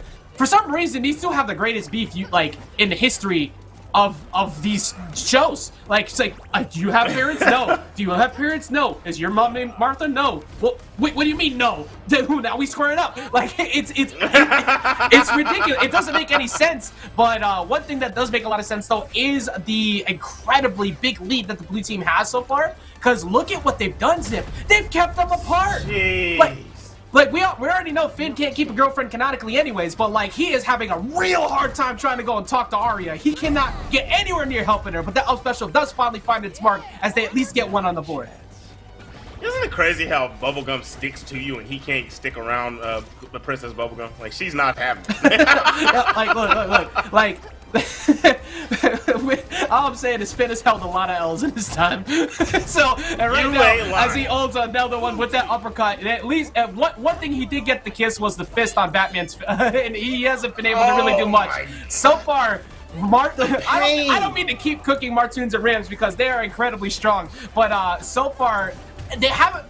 I just realized that too. They haven't even been able to hit Pred. Look at how evasive Pred has been right now. And one thing he used that was really well was the smoke. He used that speed boost and that positioning to make sure they got slowed against the red team and keep them around. He didn't even get knocked out. He did literally get like, okay, that actually, I like what he did there. I do like what he did there. That was a knockback buff, debuff. So that's a bug. And he intentionally dropped off the stage because he knows he should have been knocked out there. I do respect that.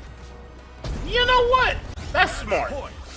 I felt like I was looking at it like a tactical play, as in, hey man, I just got knocked back, and I'm at such high damage, I don't want to leave K7 out here too long alone, so you just went ahead and threw the stock off. But nah, I see what you're saying. That's much respect. Double uppercut, almost did the job, trying to get this last stock off of Ross. I mean, not Ross, what am I talking about? Rams. Rams is surviving. Well, both these players are on really high damage. The light bulb's still not going to do it. Oh, missing another uppercut. They can't find this final hit. All these not jokes, taking any damage in the midst of it. Yeah, all these jokes aside, they've actually brought it all the way back. Like, that will not be enough, though. They do get the uppercut, but kudos. I'm going to clap it up for that one. Martins and Rams are that good for good reason. They have a lot of top 3 finishes for good reason amongst them. That's why they are the 3rd seed here today. To their name. They're just that good. But this is a very different team compared to what we're used to seeing. Usually we're used to seeing Martoons and Rams run in here with the Morty, but because of the changes to Morty of late, I think that the Finn is definitely a little bit more of a different tactic to play. I think that Finn does better now in 2s. He's not the strongest in 2s, but he does better now in 2s, especially against a team where you have a Batman on the opposing side, because Batman and Arya can get him, except for the beginning. They started that game down like a stock, like fast. That I think Arya got knocked out within like 15 seconds or something like that. So that's not easy to like rebound from. Yeah, they took him out to the side of the stage. K7 with 2 very well-timed blows, landed that down there, and it was just over with. You know, every single kick or anything that involves a shoe when it comes to that team, that's Team New York.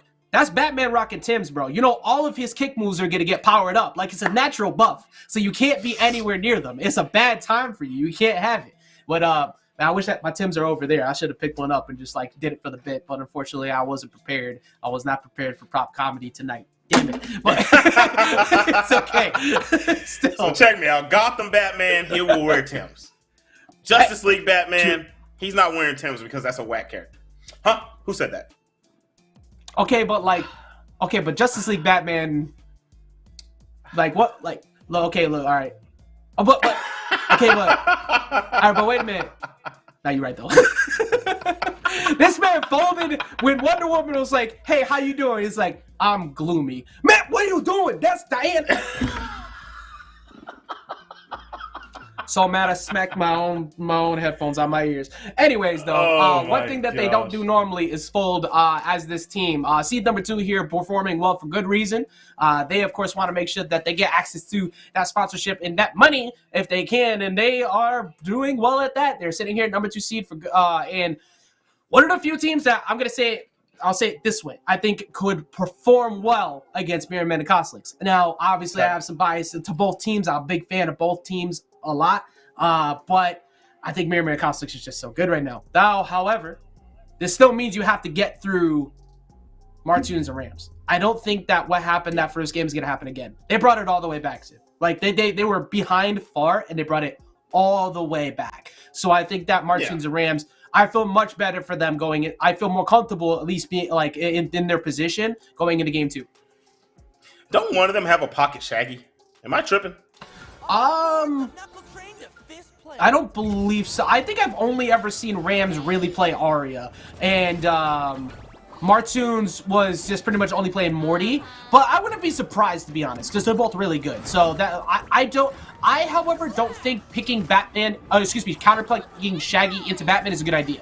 I think in 2s is not that bad, but in 1v1, Batman just does so well against them. Also, Batman does very well against that very light Finn at 41. He caught him at the top, but Finn can also do it to you too. Don't ever get into a down air war with Finn off the side of the stage. Heck no, man. That dude will hit you from above his head, the side of his body, the left side. That's not the sword hitting you. It's his presence. And he's going to come in and give you a gift with that KO. And now, look at him. I like how this team's looking. Like you said, they're going to get back into this one. They're going to do a great job. Wow. But they're going to take a fall right there and take a they're in a deficit. He really big deficit. When you said that, he really walked in with cold stare, just looked over at him, and they got smacked purely by the turn of the head. Exactly, bro. Exactly. No, it's intimidate. He drops your attack. Oh my god, and that's intimidating too. They are down now down 2. They are down 2 stages. Intimidate. I can't speak. As the defense is greatly falling, and so is my ability to speak the English language. But we have 39 and 38 now climbing for Team Red, but at least they have 117 on Batman and 104. That's borrowed time for both of them. Oh man, both teams living on a prayer right now because boom, you got the dunk. Now, very even game. The blue team is at an advantage when it comes to the damage, but when you're getting hit by both assassins, as Batman, you're too light to take this much damage that fast. Yet he was able to wiggle out of there, getting wrecked again. I don't even know what K7 was looking at, bro. I literally don't know what K7 was looking at. That blade came from... My mouth was open and just like, why? For like a solid 10 seconds. It came from the entire other side of the stage, and he said, that looks nice. And right now, we're going to see what... That almost got the game right there with the uppercut. That one will do it, though, as they get the finishing blow, and they take him out off the top. That's going to be the world's greatest detectives solving the mystery of this new Finn that we see out of Martoons. Even with the success that we've seen out of Martoons Ram in the past with that Morty, of course, it's no surprise to me that he has an incredibly strong Finn at that too. It's no surprise to me that they kept the sets as close as they did. But it is, however, also not a surprise that the team of K7 Show Off and Legendary Bread continue to be as consistent as they are. And they get a matchup in Winners Finals against Team Vitamin Water themselves, the champs, Mirrorman and Cosolix. There it is, man, and they're going to be able to go up against them, and we have like very similar team comps, right? You have the Velma on both teams, and you got the zoning to keep you able to be an aggressive player. But the thing about Mirrorman is he's not going to play super aggressive. He's going to play slow. He's going to play and find timely opportunities. But will he be able to play that exact same way when he's got K7 all over his tuchus? I'm very. That's such a good word. I'm very, very curious how it's gonna happen because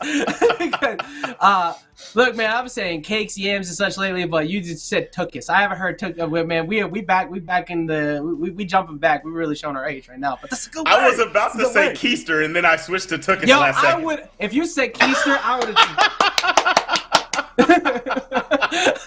But I mean, to be honest, I think you're very correct on that, though. I think a big part of what's going to be that mini game is you have the double Velmas, which both of them have done very well in their own right. Cosolix has been a bit more support and then strike when he needs to. He goes in when they've coordinated for it. There's no reason to overextend with Velma unless you have the stage position for it. Otherwise, let Mirrorman do what he's doing. He's fine. He's not getting hit by anybody. But then on the opposing side of that, you have Pred, who's always just within range. He's just behind Batman all the time. So 1 point character is going to have 2 people chasing where the other one's going to have that support. But the difference is you now have Velmas on both sides of the picture. So how do you answer that? Who's going to be the one to come out on top? I think Mirrorman and Cosolix have the better overall stage control factor. And they have really good ways to slow down Batman, which is going to be pretty dangerous for Team K7 Show Off and Legendary Pred. So they're going to need to try and make sure that they play around the cooldowns. If they can play around cooldowns, they got a shot. But most of the time, they're going to be playing from behind because of how good those cooldowns are. I'm going to look at it like this. I think going into this match, you're going to want to, for lack of a better term, you're going to want to nullify the Velma play on either side. My thing is, I don't think K7 should approach Cosolix. I don't think he should try to just fight Cosolix because Cosolix won't even press him. Cosolix will just run from him. And he's going to waste time in a situation where now his Velma is going to be getting, Legendary Pred is going to be getting hounded by Bugs Bunny. So, and I only say that because I think Cosolix is the best defensive Velma. So I don't know if even if you are Batman, I don't think you press him. I think that's the plan. That's what you would normally want to do.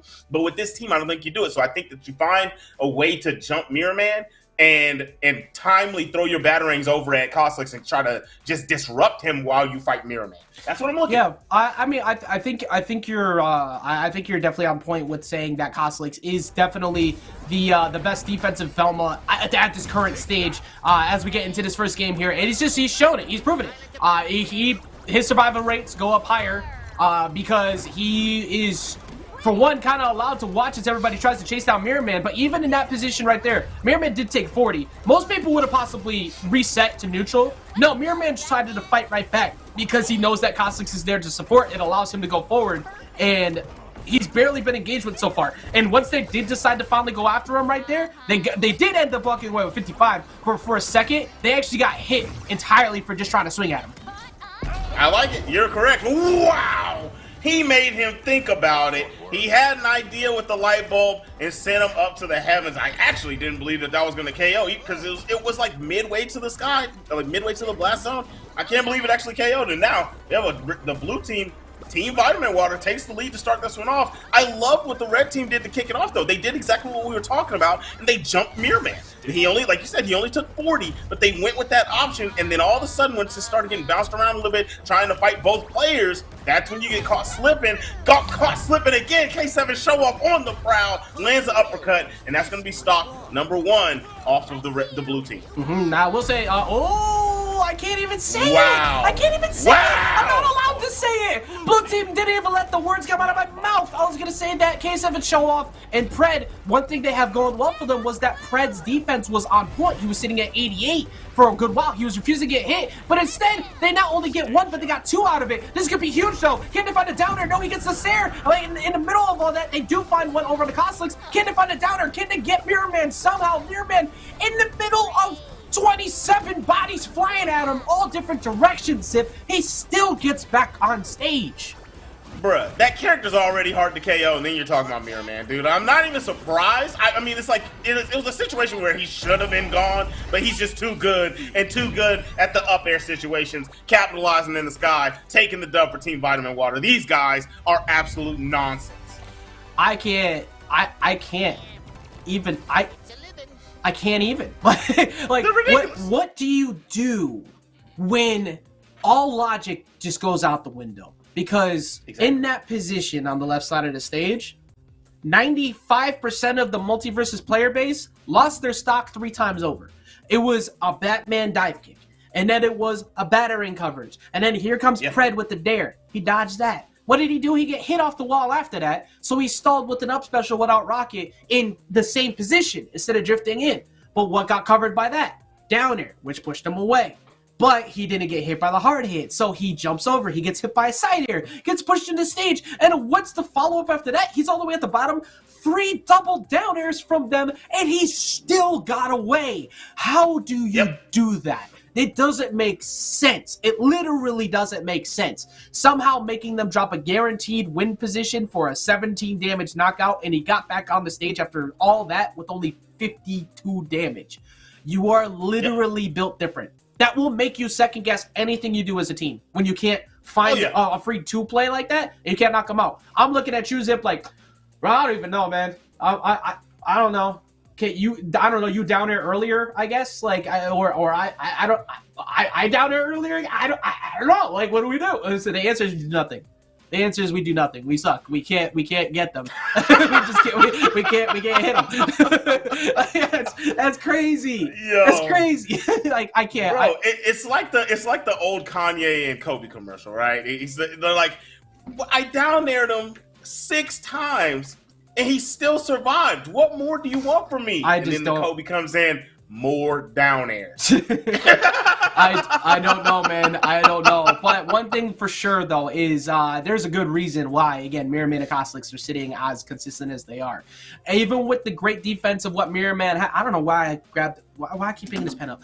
Even with the great defense that Mirrorman has had, the fact that Cosolix has been able to support that and keep stage control in the midst of all that, even if he's only doing a little bit, like a hit here and there, that's damage over time. He's building up damage because you're so heavily focused and trying to deal with the point character that you can't hit him. And then the few times they tried to go hit him, he hit them back like 3 times before they got a hit. Like, so he's always getting something. There's always a reward on hit for Cosolix in any given situation. It's never a bad time for the blue team. Oh yeah, that's like Denzel, another reference for you. When he said, he's talking to Jamie Foxx, he said, I'm leaving here with something. He leaving here with some damage. He even leaving with your stock, some damage, or something. He ain't gonna get out of there for no reason. Well, actually, another reference from one of my favorite movies of all time, Man on Fire. I got all the time in the world. You don't, but I do, and that's what it truly feels like when you're fighting against the blue team. Everything is a ticking time bomb, and where that time bomb is uncomfortable, and you don't want that to go off. But you just get hit anyways. You get hit by the Sair, you get hit by the Nairs. Here comes the Nair, speaking of, double Nair. He goes low, but it doesn't matter because the time bomb went off, and now he's under the fridge screaming. He has no options, but in the midst of that, when Pred tried to go help, what happened? Pred got cooked for it too. Oh, absolute nonsense. Wow, but that coverage, I like it, K7. K7 hounded him over onto the left of the stage and went under him. What do you normally do? You would normally go over the top of him and try to go for spikes, but he saw what happened in the last game. What an adjustment. Went under him, let Mirrorman go over the top, chased down, and went for the uppercut. Beautiful, beautiful play. I feel like I'm not incorrect in saying that he coasted him into that movement. Yeah, and this is one of those teams where when we look at the core of the strongest players, right, or the strongest characters, K7 show off with Batman is incredible. But when you run into a team that has, look at how much is in the way. Look at what he tried to do. He tried to jump in, even with Scooby wants to try and protect himself with projectiles, right? He had no correct choice. Every jump Sair is being challenged. That's what the strength of this, the Bugs Velma team still to this day has going for them. They cover so much space. But can they find the Sair? They do, sir! as they answer back. Okay, Doc. I can't believe it. He went over the top of the rocket. Most of the time, Mirrorman and most Bugs Bunny gets that for free. And he said, not today. Side kicked him right over the top of it. Took some damage for it, but was not KO'd, and it's all worth it at the end of the day. Double uppercut, no triple. Couldn't get the KO. Wow! Double time! Team Vitamin Water says, I don't care what you hit me with. I'm hitting you back harder. That rocket is by far and away the best move in the game when you have a scramble situation. When you have a bunch of people who are piled up in scary spots like that, and that is available, you roll right in and you use that rocket, and that's it. Like, even if you don't get knocked out, the potential of Mirrorman going up there to chase you with up air is there, and you might get knocked out at 40. And you get so scared of it as time progresses, too. Towards the end, you got to try and remember, like, is it off cooldown? Is it on cooldown? Do we remember? We not sure? And Velma is over there refreshing it as often as possible, so it's just such a dangerous tool. We mentioned it this beginning of this, and it's just come to fruition fully, Zip. The cooldowns on the blue team are going to make the difference, because with Rocket, Safe, and all of the pressure that comes from Velma, everything Batman wants to do is invalidated. And you only have so much you could do as Velma on the opposing side to stop them from setting up. You can only break it up once or twice compared to them setting up 4 times for what you stopped. Yeah, man, it's rough. I thought that the game plan was put the high pressure, jump Mirrorman. I mean, obviously, I still think that's the deal, because anytime I've seen them try to go over and go see what Cosolix is talking about, Cosolix is like, hey, get back, go back over there, because you don't want what's over here. And he's handing out hands. Like, you come over there, he's going to turn it around on you, and you're going to eat some damage. You're going to feel what he's talking about. But so like, that is the play. But now, with that being said, if that's your play, do you keep trying to Velma for Velma, or do you switch and play Batman with another character? I don't know. I feel like maybe the switch is necessary, because this ain't working. So, I mean, I do truly believe that the idea would be good, and Wonder Woman is something that he has available, but we're not going to see that happen. I think the big part of it is the why is because, A, Velma's his best character, so you let it rock, but B, I think that almost every other character right now doesn't stop what's happening. As we have a bit of a rollback issue, so that is obviously going to get solved within a second, as Velma's doing the best moonwalk that you've ever seen.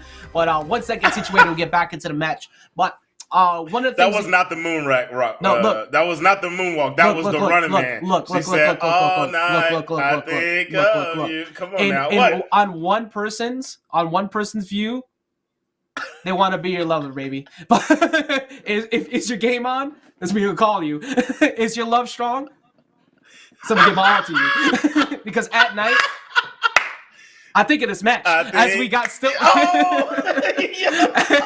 as we got more games still to come. But one of the things that, of course, was going on is I think the thing with what Pred and K7 want, again, it's getting counterplayed heavily due to the fact that they just have so much stage control. Like especially here on Sky Arena, no plats, right? Like, I don't think you're going to get access to much anything else. I don't think trophies really changes much, and I don't think that Batcave even changes that much, because then Tunnel is really viable. So you actually lose that interaction, funny enough, rather than Batman succeeding there with that 2-piece.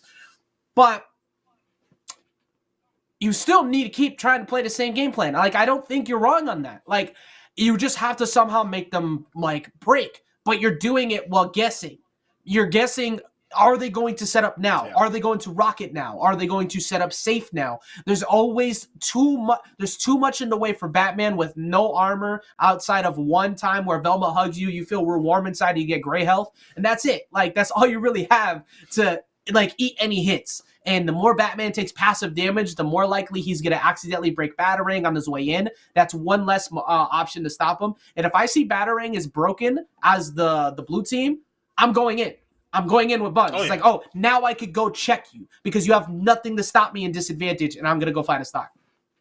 Yeah, I mean, that makes perfect sense. I mean, but that's what's been rough to me. It's like he's having such a rough time, and like Arya Stark would be able to come over and throw hands with him and cover his bad positions, and then he'd really K7's so good at getting KOs, so then he'd really be able to find those moments if both players are making you waste your resources, especially when you're talking about if they're jumping Cosolix, if they're jumping Mirrorman. At that point, if he switched to Arya and you have Batman and Arya, they could both just really get on Cosolix. I think more so I would go with the legendary pet Wonder Woman. That was what we were starting to talk about. The Wonder Woman is I like that. That's something that he actually used with the Kill Sage back at First Attack to get the win there. They went with the Kill Sage running Rain Dog, and Wonder Woman was used by Pred. So he does have a Wonder Woman. It is an option.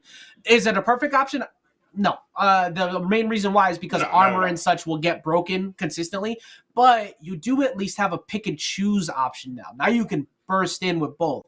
I still don't think we're going to see it, though, just because we haven't seen the Wonder Woman today. And I think that Pred maybe is out of practice on the Wonder Woman. That could be a part of it, too, why we're not seeing it come out. We've only really been seeing Pred use the Velma of late just because it's been working. There's a good reason why they're seed number 2. It's not like they haven't been able to do well. It's just obviously. I think that they're just just losing out on the Velma Ditto in terms of tempo. They can't control the pace of the game. Like at all. I don't think anybody can control the pace of the game against these guys. I don't think that. I mean, I think that's how you beat them. But there's multiple ways to beat them, and I think that one is if you could tone down how much Mirrorman is getting to choose how he traverses the map and when he strikes. Mm-hmm. If you could tone that down and choose for him, I am obviously not Snap Camera. I am Master Flex. I don't know what happened right there. But hold on, let me do an unplug and plug. You are Snap Master Flex now. Snap Master Flex. You feel what I'm saying? Yes. Well, we'll get Zip back into this in a second as he gets that camera back on. We can still hear him. The magical voice of Zip has not disappeared. But I'm still here. There you are. There you're back. You're back. There it is. We're back in the building. All dripped out. Did you change your shirt and this and that too? Remember we said every camera cut you got to add something new. Were you wearing those glasses before that? I was. So now that means they have to go. All right, there we go. Boom.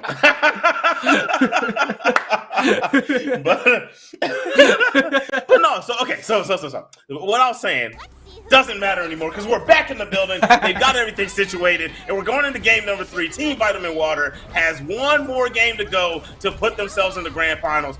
World's Greatest Detectives really playing a strong set, but we tried to talk it through and figure out what the issue is. Hopefully they figured it out, and we're going to find out here. Red team versus blue team, and the juggle is good on Cosolix. True enough. Also, I can only imagine how much Yeso is just giggling and waiting in the host seat every time we start. We go into the fill time mode. But right now, for sure. I think one of the things that is incredible. All right, so that is what we call a reset of a lobby. So we're gonna get that lobby reset. We might actually end up hearing from you. So, but still, as we get that all situated, reminder to everybody that we are currently up 2 games in favor of Mirrorman and Cosolix in the set lead over Legendary Pret and K7 Show Off. There's a good reason why. They are number 1 seed overall. Team Vitamin Water literally refusing to make sure they do not lose that sponsorship. They want it. They want to keep it, and for good reason. They've been so successful of late. I don't think they've dropped a single game today, if I remember correctly. That is proven. Not in this top 8. Not one game. I'm pretty sure. And Yeso said in throughout the bracket they 2-0'd everything, and then they've 2-0'd both of their sets so far. They're up 2-0 in this one. These guys haven't lost a game. Yeah, it's crazy. Yeah, that's just the dominant force that they are, man. That's the beauty of watching how far this team has come. Remember when they first started, back in we look at the early days of Evo with the way things were going. It was Mirrorman Rose J with the same team composition. Granted, everybody was running Bugs Bunny Velma then, because if you did it, you were kind of throwing. But except for, of course, the team that won it all. But we were still really early in development, so we didn't really get to see a lot. But that team has been adjusted since, and even with that, the skill level is there. Mirrorman's Bugs Bunny hasn't dropped that incredible defense, the incredible punish game, and all that. Doesn't matter how much things have changed. Doesn't matter what the combo routes are anymore. He finds new ones, and that's been awesome. And then with Cosolix, he went from teaming with Rexay and him for so long, now over to this, and that Velma just finally found its home here and still working very well at that. So, very impressed to watch what they've been doing. As we get ready for the match to continue afterwards, we're going to go ahead and throw over to Yeso to hear what he has to say about everything that's been going on. Oh, got you there. Zipmaster, good toss, my friend, as well as Ajax on that one. Apologies again for the delays. Couple of little snafus there with the lobby, but we'll get things rolling and back into the action as soon as we can. But it's been a really fun run through the bracket, and Zipmaster and Ajax touching on just how good Team Vitamin Water has been, as I was talking about earlier, right? The dominance, not dropping games, and it looks like they might make it to grand finals today once again. without dropping a single game. Of course, yet to completely decide how that winners final is going to end out, but at the very least, they have won 6 games through their run so far today without dropping a single one. We'll have to see if they can keep that going. Just a quick look back at how we got to where we are. Of course, Aegon by AOC falling in an 0-2 up against Team Vitamin Water, and World's Greatest Detective taking the 2-0 win over Mike and Ike. But Aegon and Mike and Ike staying alive on the loser side of the bracket. They both won their respective sets in losers round 2. It was a 2-1 win for Mike and Ike over Moonlit Night. Aegon by AOC takes the 2-0 over Apachiro. So those two stay alive. They're matched up right now in the losers semifinals. And of course, the winner of that will face whoever comes out of this winners final down to the loser side, which right now, for the time being, looks like it might be K7's duo there with legendary World's Greatest Detective maybe heading to those losers finals, but still an opportunity for them to make a comeback. But at the very least, Team Vitamin Water look like they have just completely found their game. Also do have to note, hats off is what I was looking for there. Thanks for your patience, folks. Hats off to the Series E squads, because 3 of the 4 of them making it into top 4 today. State Fair, the only one falling out. They end up unfortunately going 0-2 due to a rough start here today. But Mike and Ike, Aegon by AOC, and Team Vitamin Water all making top 4 today. Of course, 2 of them will be in the top 3, and we may see Vitamin Water, if they keep this rolling, might have that back to back to back. So that's where we stand right now. Mike and Ike and Aegon by AOC playing right now in their losers semifinal off stream, and we'll have those results very, very soon. But right now, we're going to head to a quick break, hopefully get things sorted out on the lobby side, and when we come back, we can get right back into the fun. It's going to be a hell of a run to the finish, so don't go far, folks. We'll have more Series E MultiVersus when we come back.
We're back at it again with Series E MultiVersus Pro Night, and you know what I was doing.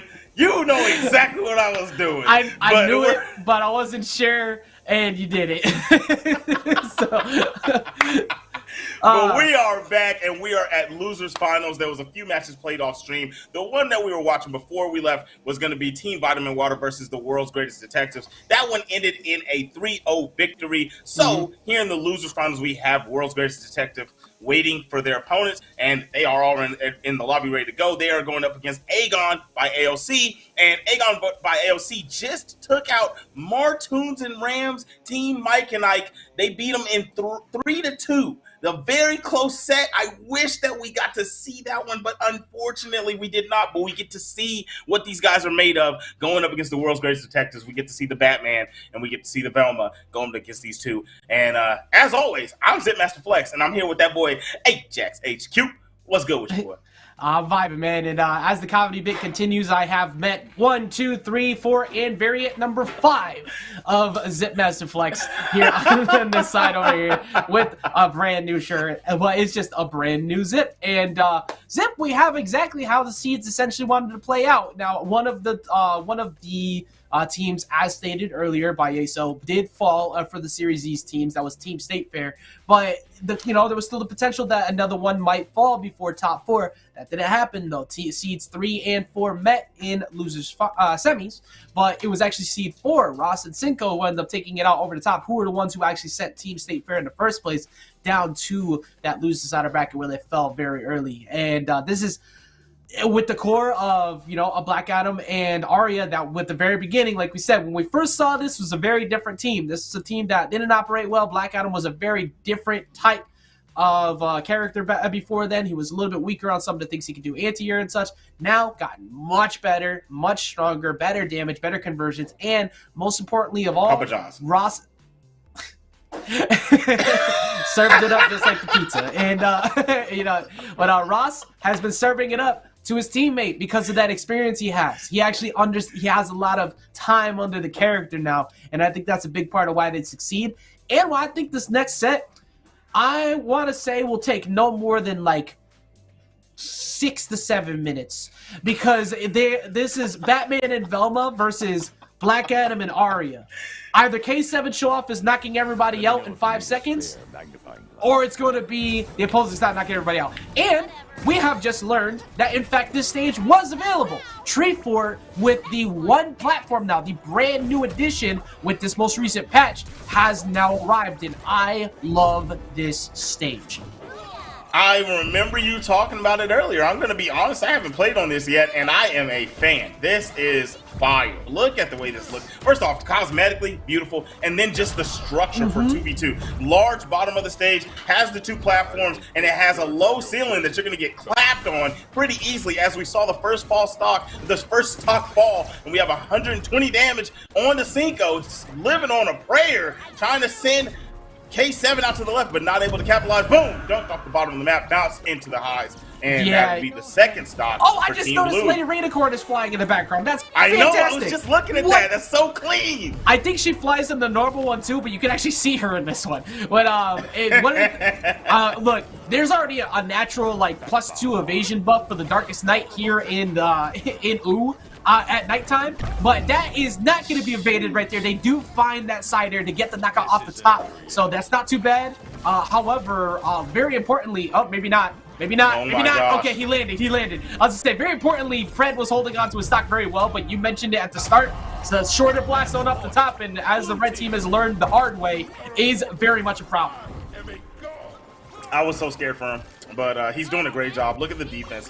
They're up 3-0, and then my man has not lost a stock. He is at 76%. This is exactly what you want to see. This is exactly what you want to be. The team taking the dub in game number 1. Look at the sauce down at the bottom of the screen. You see how Velma was getting jiggy on them boys, and you have to come and shut that down. You can't let people slide across the stage taunting on you like that. Yes, and so far, the theory continues in the right direction. That was 1 minute and 39 seconds. I said this is going to take tops maybe 7 minutes, maybe.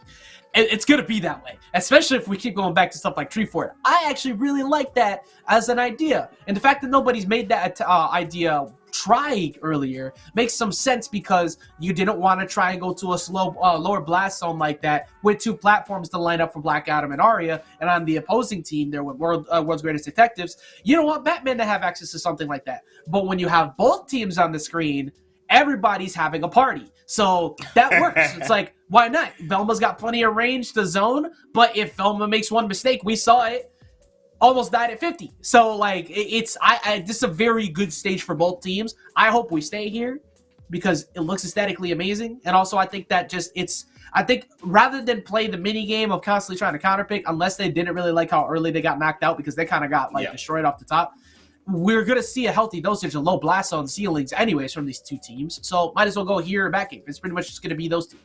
Or trophies. I believe so. I believe we'll go to another low blast zone, low ceiling stage, and rightfully so. Exactly what you said. Like, why not? We need that for our team comp, and it doesn't mean that every single game they're going to do it better than us, but we do have to make an adjustment. So we'll see what happens when we go into the next one, if they can pick it up. I don't even know what the heck they were doing wrong. I mean, that was just a smack fest. It's not like they just did anything glaringly wrong. It was just a lot of damage getting output and quick KOs being found, and now you just tighten up on that defense a little bit and land your hits, and you should be good. Yeah, I think it was just Batman controlled the skies better. He got more consistent KOs off the top than they could find fast enough on the opposing team, and they just barely missed, like, even in the game up pretty solidly. That early KO that we alluded to before about Pred, that would have changed the pace of the game. That would have been 1 stock off while Batman was at, I think, 80 at the time, which means he's at kill potential because of how low that blast zone is. But they just were able to find him more. Pred was hard to hit, so that's why I kind of think we maybe find our way over to Batcave, unless they ban it, which they could, to try and cut that zone off. But with the way that Pred and K7 operate, I don't think they really care too much about that. I think that Pred boxes enough as is that he could be completely content with them going to Batcave. This is a very big surprise. Oh, that's why. Okay. All right. Now things make more sense. I was like, why did we go to Sky Arena platforms? It's because Ross has done the unthinkable, and he's not playing a big beefy dude. He's playing Velma instead. This is a very not common thing. We've only ever seen Ross play Superman and Black Adam, essentially. But the Velma here has now shown up, Zip, to try and answer. No, I was talking about this earlier. I knew Ross had another character. I said Shaggy, I was incorrect. I know one of them has a Shaggy. I know I'm not wrong. Somewhere I think that was Martoons and Rams. You were asking if somebody had a Shaggy. Yeah. Because the Finn and the Arya kind of got Yeah, so that's the team I thought had the Shaggy. You're correct. These guys, I've seen, Ross has definitely played the Velma before. But either way it goes, we're in the fray. A lot of damage on K7 after the beginning of the game. We saw the blue team really terrorizing on the right side of the stage. Cinco was eating a lot of damage and has not really been touched since. So this is a really good look for the red team. They just got to make something happen. Capitalize on this damage you have on Batman. K7 on the side of the stage, no one able to catch him slipping. Finally, Ross is going to get him out of there. I'm really impressed by the way that they did that. So blue team has better coordinated plans to go in, where they set up the smoke, they did the command grab with Velma to put the armor on, then they applied the megaphone. So when they ran in, they had that plus battering, all of that running in to get a free hit, right? But what did the red team do? They actually just hovered underneath the stage or the platform. They said, okay, waste all of that. Now that you've wasted that, we're going to strike back. They couldn't really do much to stop a lot of the damage that's been applied. They did get that knockout there on the Arya, and there's 111 sitting onto Ross. But Ross has definitely done a really good job of switching from the hyper-aggressive pusher to the very solid support right now, similar to what he did earlier with Black Adam. Yeah, he's doing a great job. Look at him. He's got the snipe. He landed the snipe while Cinco had the combo going. That led to the KO. K7 finds the down air over on the side of the stage. That little boot to the top of the noggin is going to count. And then we got 2-2 on the board. The K7 is going to have to get away from this edge. Finally, makes it back onto the flat. But 102, he does not want to get caught slipping in the air with Cinco on the prowl. I respect what K7 was trying to do. He tried really hard to get someone to go out there after him as he gets knocked out off the top. They chose the right idea. Red team didn't bite the bullet, because if they got caught by one of those slide cancel down attacks, he could have tried to steal one away while he was at 100 plus. Instead, now they have a stock up. They're doing great. So, all right, now stock up for the red team. A lot of damage on to the Arya Stark, but we've been seeing Cinco doing a great job of fighting while he's at high damage. Ooh, almost capitalized on the low damage K7. And if he would have caught that, I feel like he could have got the KO. Definitely a light character, and that's just what Arya does, gets early KOs. Wasn't able to get it. The chase is on. Ross getting juggled by K7. But the nice interruption comes in from Cinco. Cinco now in danger on the left side of the stage. Able to make it back. The snipe's not going to hit.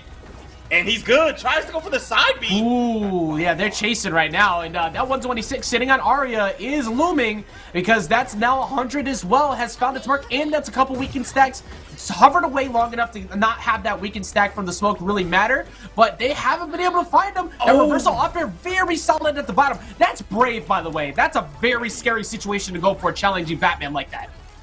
It was brave, but also genius because he did a challenge, but he also faded to the right to evade the hitbox that was on the left of him. So that was just pinpoint accuracy from a smart player. He was more so being a genius than he was being just totally brave. But they have to be brave here. Look at the damage on the red team. 1 down, 2 down, blue team takes it. Right at the same exact time at that too. The falling up air finds its mark over in the center, and then instead of committing to the slide cancel down attack like he did almost every other time in that position where he slid off stage to look for a down air, instead K7 show off waited, did down attack 2, caught him slipping, jumping underneath it because he probably assumed he was going to go off stage again and got caught for it. So very well coordinated strike from that team, able to bring it to a W because there was a point in time there with that counter pick was looking really good. They were looking really good in terms of controlling the lead. They weren't letting them rush them down with that hyper-aggressive core that they have sometimes with Batman. And, I personally haven't seen much of the Ross Velma myself, mostly because I haven't been able to catch most of it. Usually I usually see the other core, but it was very impressive, and I think I'm inclined to believe that you stay with that going here into this next game. You have to. I mean, you did a great job. The first game was showing that you already knew as a team that you needed to switch. And so you come into the next one, your team switch ended up in another loss, but you still did really, really well. So you go back in with that one because you showed yourself that you can win that. You had a couple fumbled bags. Just pick those bad boys up and carry them to the finish line. True enough, yeah. Like, look, even if you fumble, all you got to do is pick it back up and keep it going. It's all good. Like, it's not the end of the game. But how do you make sure it doesn't happen again? I honestly think you probably run it back in the same exact situations. The game was very close. Sky Arena platforms was very solid. You also got to consider the fact that the blue team actually struggled to get in on them when they hovered around the platform. I think that was one of the most important things that I noticed was that Pred and or I don't remember which color actually, which team is what, but blue both shredded detectives there. K7. Yeah. The team Pred and K7. They actually struggled to just rush down. Like, they couldn't just blitz them for free. And that's why we're going to run it back with the sit. What? No, we ain't. He put the Velma away and decides to go with bugs. I have a lot of confusion. Now, to be fair, the bugs was working really good on Mirrorman. And we were talking about earlier about how the cooldowns are a big part of why Batman and Velma can't do much. But the difference is that's Velma backing up the bugs. This is Arya instead. So will it make a difference? And also, how good is the Ross bugs? Yeah, that is true. That's one thing I want to see, but I do want to say I feel like one of the issues last game was there wasn't enough interference whenever Cinco was getting jumped. Cinco would get caught by K7, and then here comes Legendary Pred, and they would rack up a lot of damage on him quick, fast. And that's a racked up combo, quick, fast KO. I love to see that from K7. But they were making sure they singled out Cinco in last game, and they were making it happen. Like, they were doing exactly what they needed to do when they got him. But I figured they would just change the game plan, but with this team, you would think more aggressive characters will be able to lead into you coming over there and helping with better buttons faster. But it's not been the case so far. You're in a situation where you can get them out of there. Legendary Pred gets dunked, and one more for your troubles. No, the movement from K7 is just too dang good. Really is, and that's so important as a character like Batman. But he does finally get caught slipping up right in the middle of the worst thing you could ask for. Up air and up air from both of them, actually. Just 2 up airs from Arya and Bugs. Way too strong for him to live. And he tried to catch him with the slide cancel, fully charged uppercut. Wow. But even with that, he burned a dodge. He had to burn another one to avoid the follow-up. And then that dare just covers him so well as he gets back in. And look at the best insurance policy, sponsored by Batarang. Wayne Technology is what gets the job done as that Batarang comes back and gets him out of that situation. I'm done, bro. Sponsored by Batarang. Look, I absolutely love it. All I'm saying is if I ever had to purchase any type of insurance, I'm going with Wayne Industries. That's all I'm saying. That's all I'm saying. Dog. Are you kidding me? Put that on the market right now. Somebody's throwing. I'm gonna get rid of USAA and switch over, bro. What are we talking about? Right now, let's see if that will be enough to secure them the dub. You know, you want to make sure the stocks are continuing to rise for the blue team, but the red team has had their moments to shine. They have been able to. Yo, actually though, Connie, Wayne Ajax, I like it. Wayne Zip, I like it. That's what. You know what? We're going somewhere. We're going places now. But then Cinco almost going the wrong place, up out of the Sky Arena. My God! That's going to do it right there. Zip gets the job finished. That is a 3-0 victory coming in. Velma slapping up Batman at the end for saying that was supposed to be my kill, but it was instead his, as they get a dub. Again, in dominant fashion. The only team they've fallen to in any regard has been the #1 seed, who they're going to face after this. But incredible performance once again, of course, by Ross and Cinco, showing their pockets are deep. They have plenty of options, and their pockets got a little bit more stacked. Not as much, of course, as the higher seeds, but that's more points in their pocket, and that is more money in their pocket as they continue to hold on to that sponsorship that they have and get another Final 3 finish here in Series E. Oh yeah, they definitely showed that they're one of the best teams in this game. They showed that They really are. they deserve their sponsorship. I mean, they ended up getting 3-0, right? I mean, I get it, but they definitely showed that they deserve to be sponsored by Aegon by ALC, right? Like they put a show on. They scrapped through a long losers run and obviously had a great winners run to even get to this point. So shout outs to them. Good stuff. But world's greatest detectives, K7. I know you in the chat. You're mad disrespectful for that dive kick. My man hit the shimmy shake, wiggle down. Like, come on, fam. You What wrong did I for say that. before, though? You What did I wrong say for before? that. Like, where's the Tim sponsorship, bro? You literally have Tri-State in here booting people out of the stage repeatedly with Batman. It's a natural, like, +5 buff to all of Batman's kicking moves. That's the signature. That's the signature perk. He puts on Tim's. There you go. Down air and down air, down attack, and down special are all +2 on attack. That's what matters. But that's it's very well played again. They get the job done, and now here comes the problem. The problem everybody's been having to deal with. The problem that the world's greatest detectives themselves have no solution to. Everybody's got a plan. Batman's got a plan for everyone. Problem is nobody's plan has been strong enough to succeed against Team Vitamin Water's own Mirrorman and Cosolix. So check me out, man. We do have K7 on the world's greatest detectives. And the first time they went against him, you know, it was just a clean scrap. They couldn't handle it. But now he has prep time. He's seen what they're about. He's went and faced other opponents while he was still calculating what he's supposed to do against them. He pulled out the calculator. He talked to Alfred. He tried to figure it out. And now he's going to, hey, where's my man going? Is he about to go get some Batman merch or something? What's going on here? I guarantee he comes back with something Batman. I guarantee he does. Where's it at? Okay. All right. Here we go. Buff time. There we go. The Tims are out. Okay. It's time. Natural. That's at least one game right there. The Tims have arrived. Okay. And now Team New York has to get at least one W. If they don't win a single game, I don't know. I guess we remove them from New York. I guess that's all we can do. Like, that's really all we can.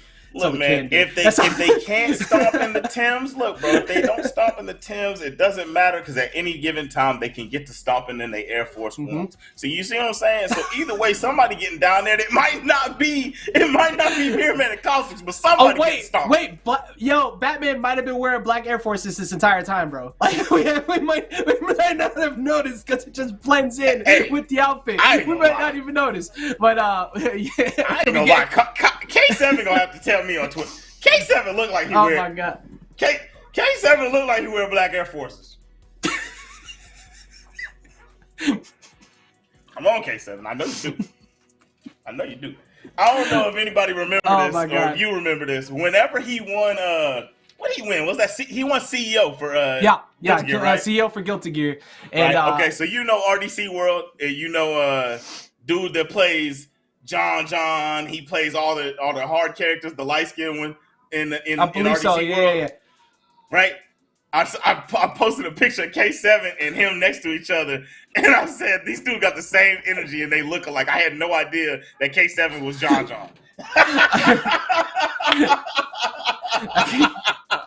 I can't.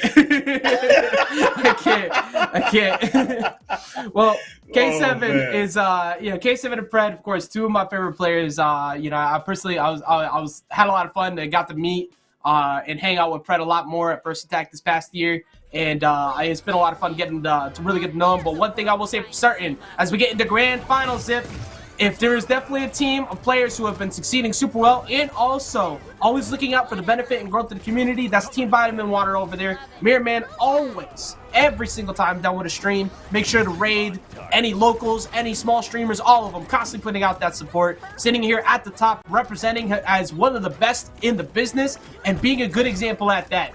But can it be enough to get them a dub? To be honest, we see this question asked every week. Well, the question is always answered every week as he dodged around a Bat Bomb's edge guard. Meanwhile, Pred is over there winning the Velma Ditto as he only takes 9 and he gets rid of Cosolix.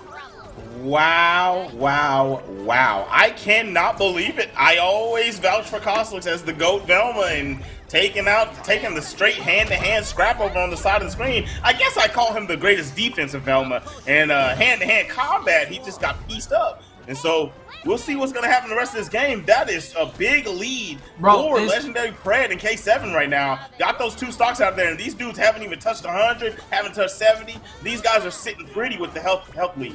Look, all I'm saying, I know I've made this reference a few times, but Velma attacks with words.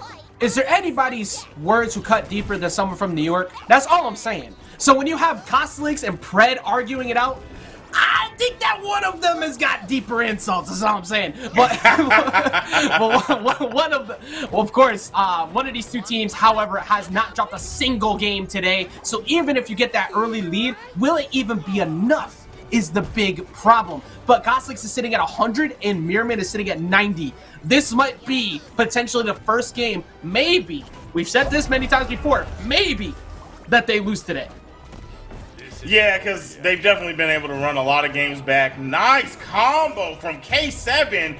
Pushed Mirrorman into his own rocket. Made him sit there and hover for a second. Down there it hits. And then he capitalized into a combo that hit both players. Now, got that one out of there. One more stock will do it. And he is wanting to go get Mirrorman out of the game. But while he's at it, he'll keep on racking up damage on Cosolix if he stays near. Now, okay, rocket hits. That's 2 on the board, but we're still in a rough spot with 144 sitting on Mirrorman. I kid you not, Zip. I started counting. I had to pay attention to the clock as the game finally goes to a close. And the very first game of the day that Team Vitamin Water has dropped has finally arrived. But it took 27 seconds. 27 for Mirrorman to finally get hit after he hit 138 damage. Once that stock got knocked away from Cosolix, I was like, okay, time to pay attention. He took 27 full seconds when Velma and Batman are on the screen with no platforms and didn't get a hit a single time. Do you have any idea how hard that is? That is so difficult. That's a question for you and chat. That is so hard. That is not easy to do in this game. So they, even though they lost that first game, kudos again to the defensive Mirrorman. He actually makes no sense. He might actually be a robot. There's a good chance that he's actually just like artificial intelligence at this point. Might not be human. So Mirrorman, what you're saying is he fails whenever he's doing that. He puts in his username, puts in his password, and it says, "Are you a robot?" You tell him he doesn't get into the website. Yeah, no. What we're saying is that this is just like a very deep program run by Cosolix. That he every time that he forgets to actually finish out the captcha, he can't. And we ever wonder like why Cosolix teamed with someone different that day? It's because he failed the captcha too many times. We got. Oh no! Now we got game number 2 here. Mirrorman coming back in from that incredible defense at the end, but a big difference was that early stock from Pred over Cosolix, they never got to fully rebound from. And it just kept climbing too much. That boy K7's warmed up, dude. I don't know if you're watching. I can't like stop looking at his play right now. That dude is fully warmed up. He knows what his purpose is. He knows what he wants to do, and he is nullifying the offensive and defensive play of the blue team. He's making them join the scramble, which they are not a fan of doing. No, and also that was a really good call on their part. Usually when the red team sets up a smoke bomb, they get the command grab into armor rush guaranteed. But instead, the blue team actually chose to strike them at that point. They stopped them from getting any armor or gray health out of that to get an aggro push during the animation of the start of a grab, which means that play is null and void. However, Cosolix smartly, at the right moment, recovering high. You mentioned his defense before. That was crucial. If he didn't decide to side special instead of dodge, he would have lost that stock. Instead, he gets rid of K7s. I love it, and that's what you want to see whenever you're trying to run something back and you're trying to make a clutch play.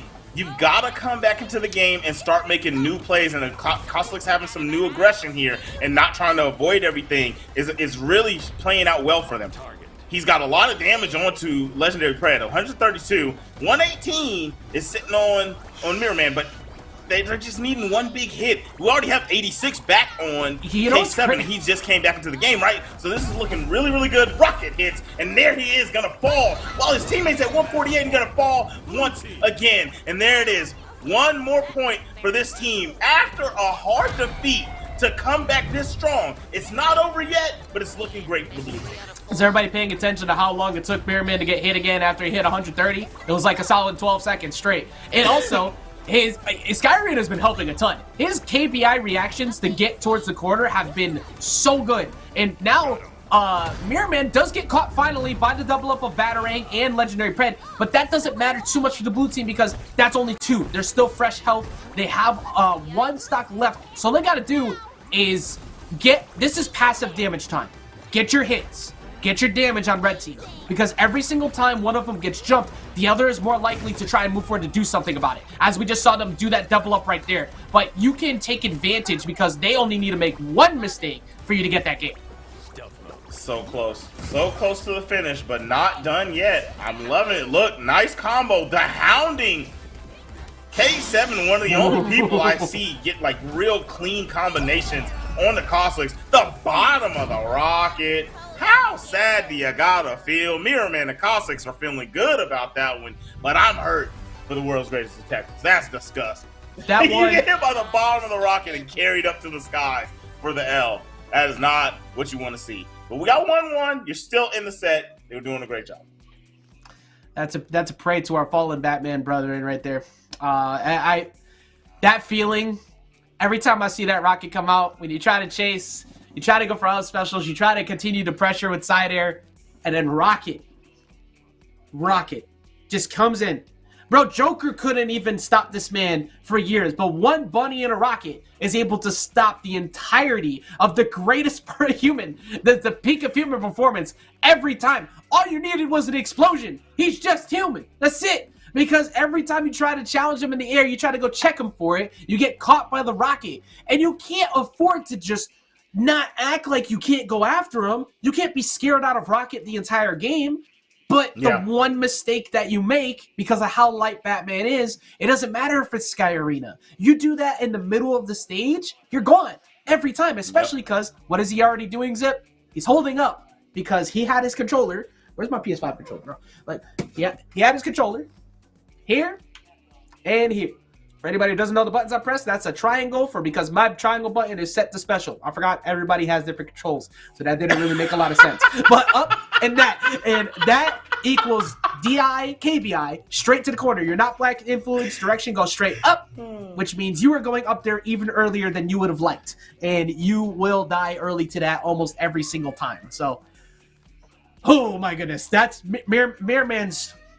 Mirrorman, I think, is probably top 5 best players in the Batman matchup in twos. It might actually be, it might even be higher than that. His awareness of how to shut down Batman is phenomenal. Remember, I started today saying, like, I'm not capping it all on Batman all day. I'm telling the truth. Like, all of these ways that you see Mirrorman beat Batman in these situations, you as a player who struggle with Batman need to steal everything he's doing. That's how you stop that aggressive core that K7 usually gets away with. I don't think it's possible, bro. You can't stop Batman.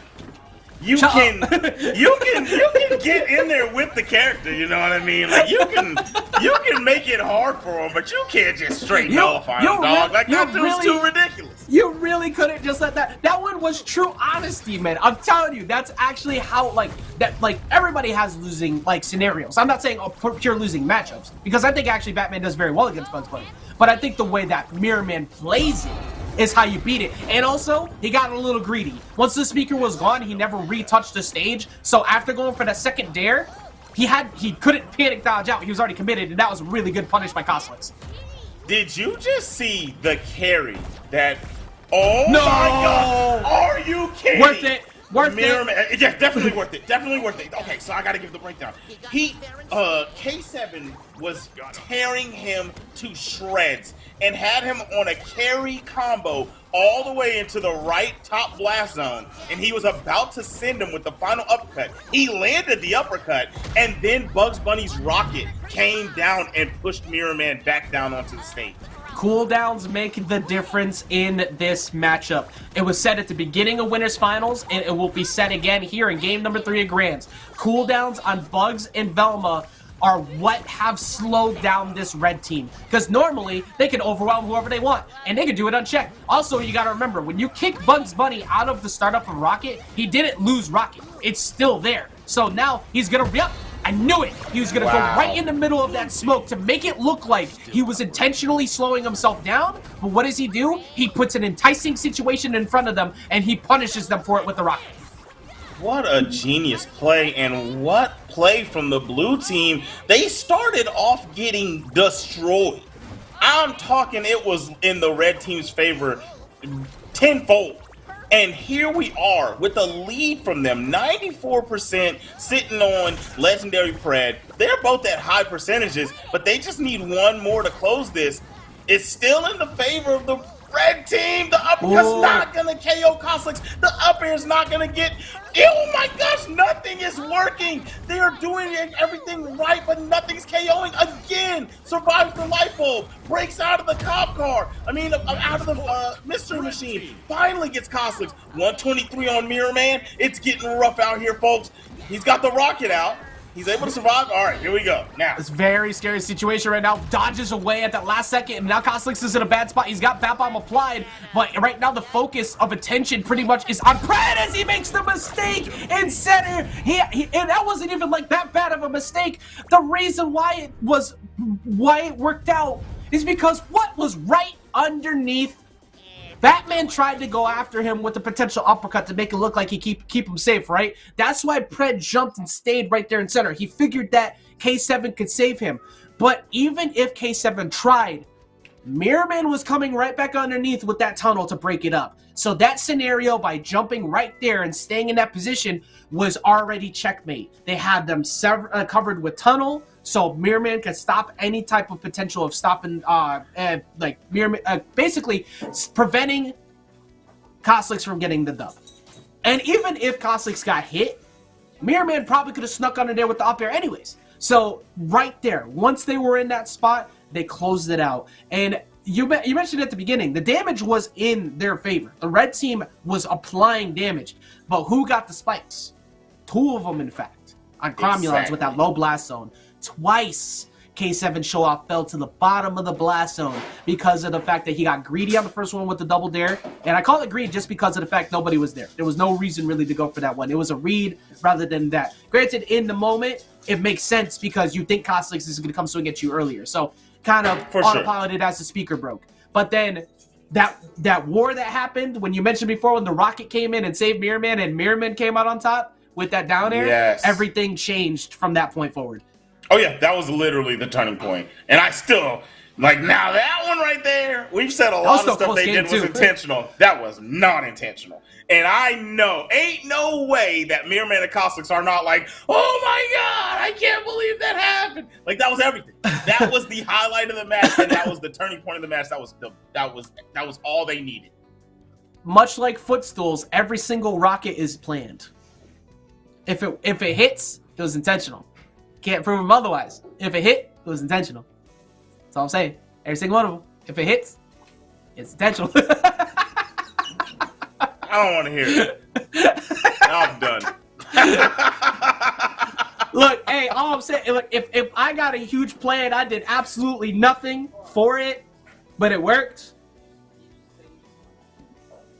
Hell yeah, I planned that out, bro. Did you see that? Like, I had that all lined up. That was me, bro. I knew for a fact that he was definitely gonna burn his last resource when he never did it there, and that I perfectly timed it to like the millisecond when it would come out of the top. When it come out of the top, I knew. Yeah, he was gonna carry me over there, so that's why I sent it up. This is like, when I threw this move, if he punishes, then he's gonna have to carry the combo over there, and I know the rocket's gonna come down. That's exactly, the way he got RKO'd out of nowhere, bro, when he just showed up and hit him with the chair, I knew that. I planned that. We weren't even playing in the same game anymore, man. We were in a different game. We moved. I knew, though. I knew. It's always planned. One plan that they have, though. What's up? One plan they have, though. Yeah, at the very beginning of the day, very beginning of the day, I asked you, how do you think people were going to play up against Mirrorman and Cosolix because they've been so dominant of late? And your response to me was, well, I didn't even have preparation or thought for everybody else because Mirrorman and Cosolix are just going to win. That's it. That's the just end quote. And currently, they're sitting on one more round away, once again, here in Series Z, from taking yet another W home for Vitamin Water, as they have basically just been the unstoppable force. One blemish on their record. And as close as that last game was, they still clutched it out. Yeah. How do you stop that? I don't know. I mean, that's what I was saying earlier, man. Like, you said exactly what I said. Like, I wasn't looking at any other team. I just looked at them and I was like, dang, everybody's in trouble. And I followed that up with, if you don't like what I said, you're going to have to show me. Mm-hmm. The only team left that can be able to show me is going to be the world's greatest detectives, and they're down 2-1. So, yep. Number 2 seed on the night for good reason. They have been phenomenal. And, I mean, to be fair, let's take a look back at theirs. Literally, other than this team right here, they dropped no games. Yeah, literally, other than the team that they're facing right now, World's Greatest Detectives dropped no games throughout the day, and they did nothing because we had that first match of the day where Green and Neon, they ended up having to finish it afterwards due to the disconnect.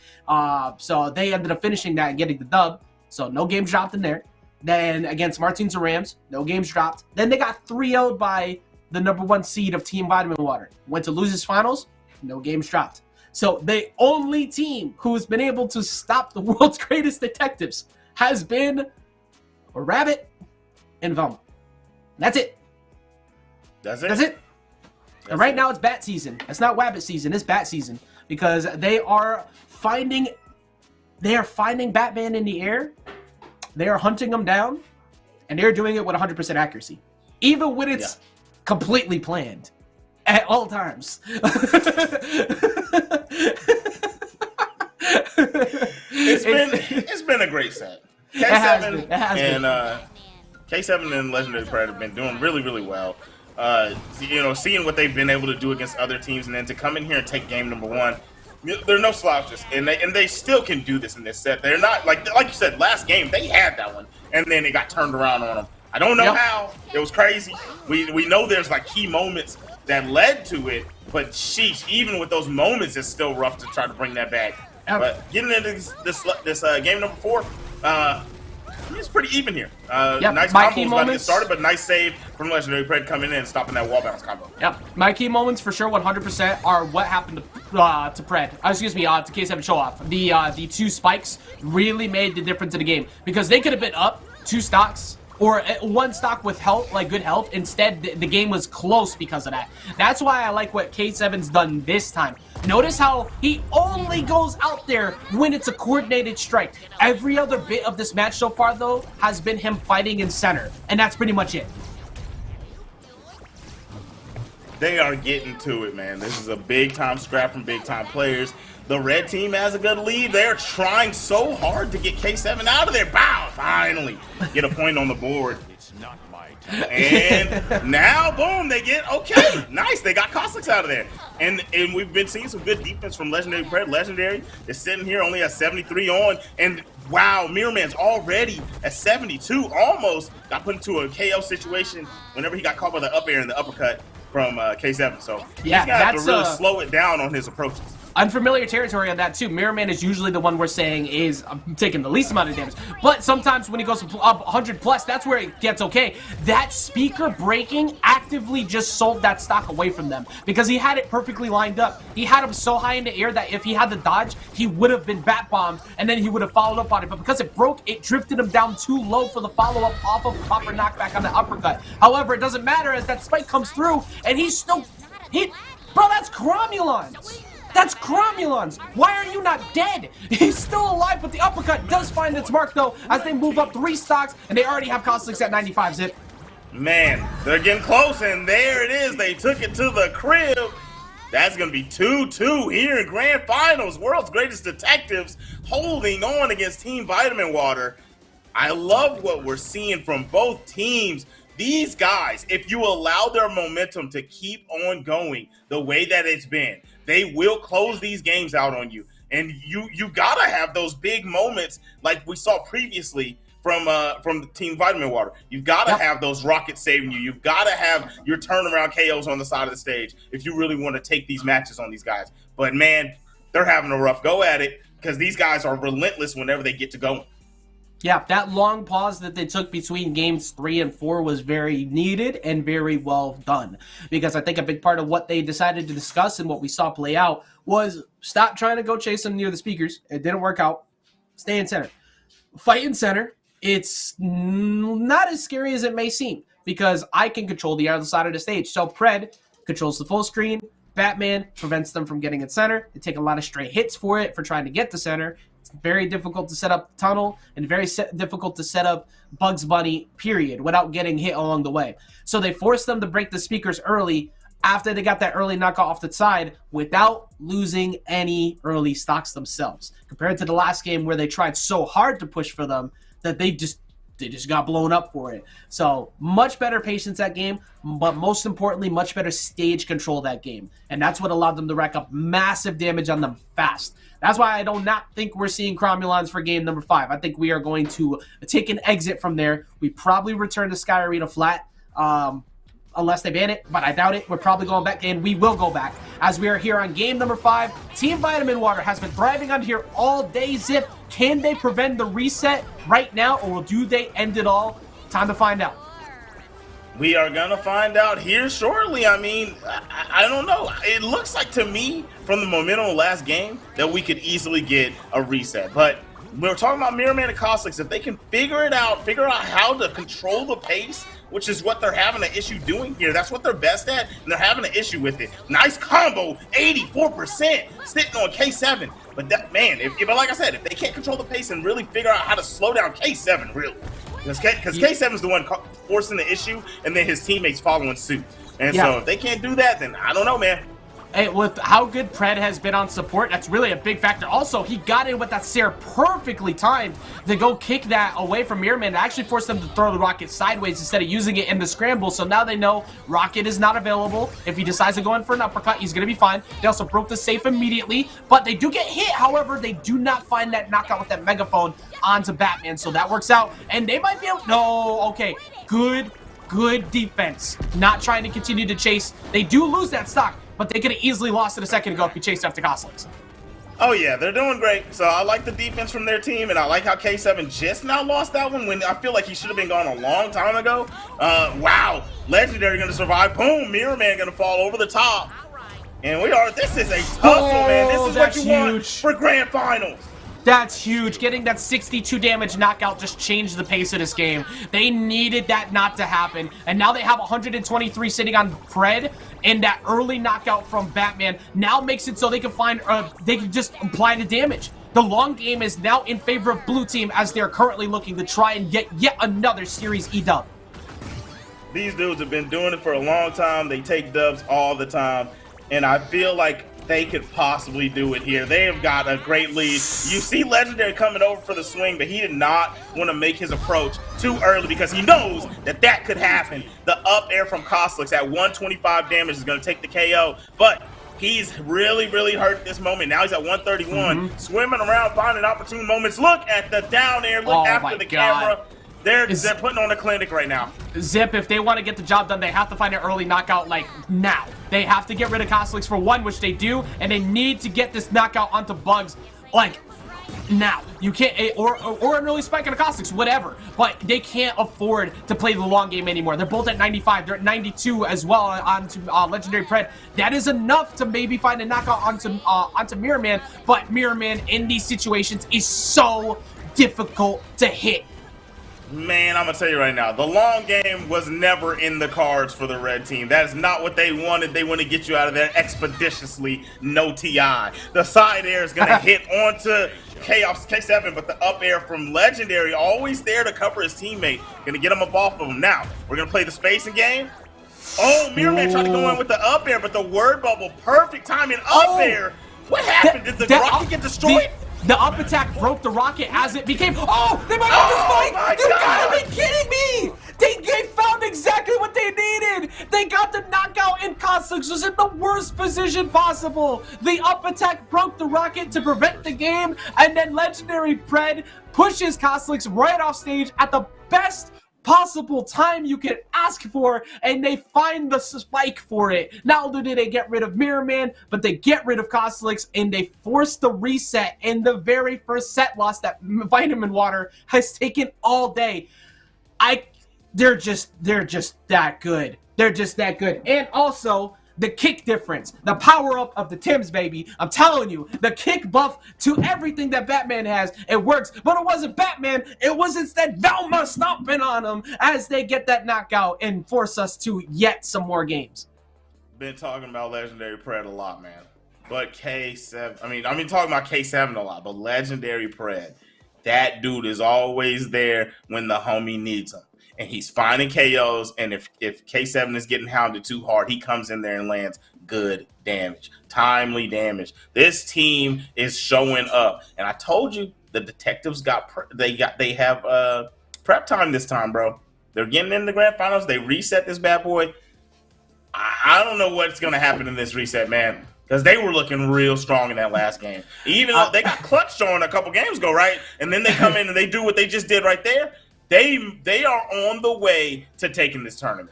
I won't even lie.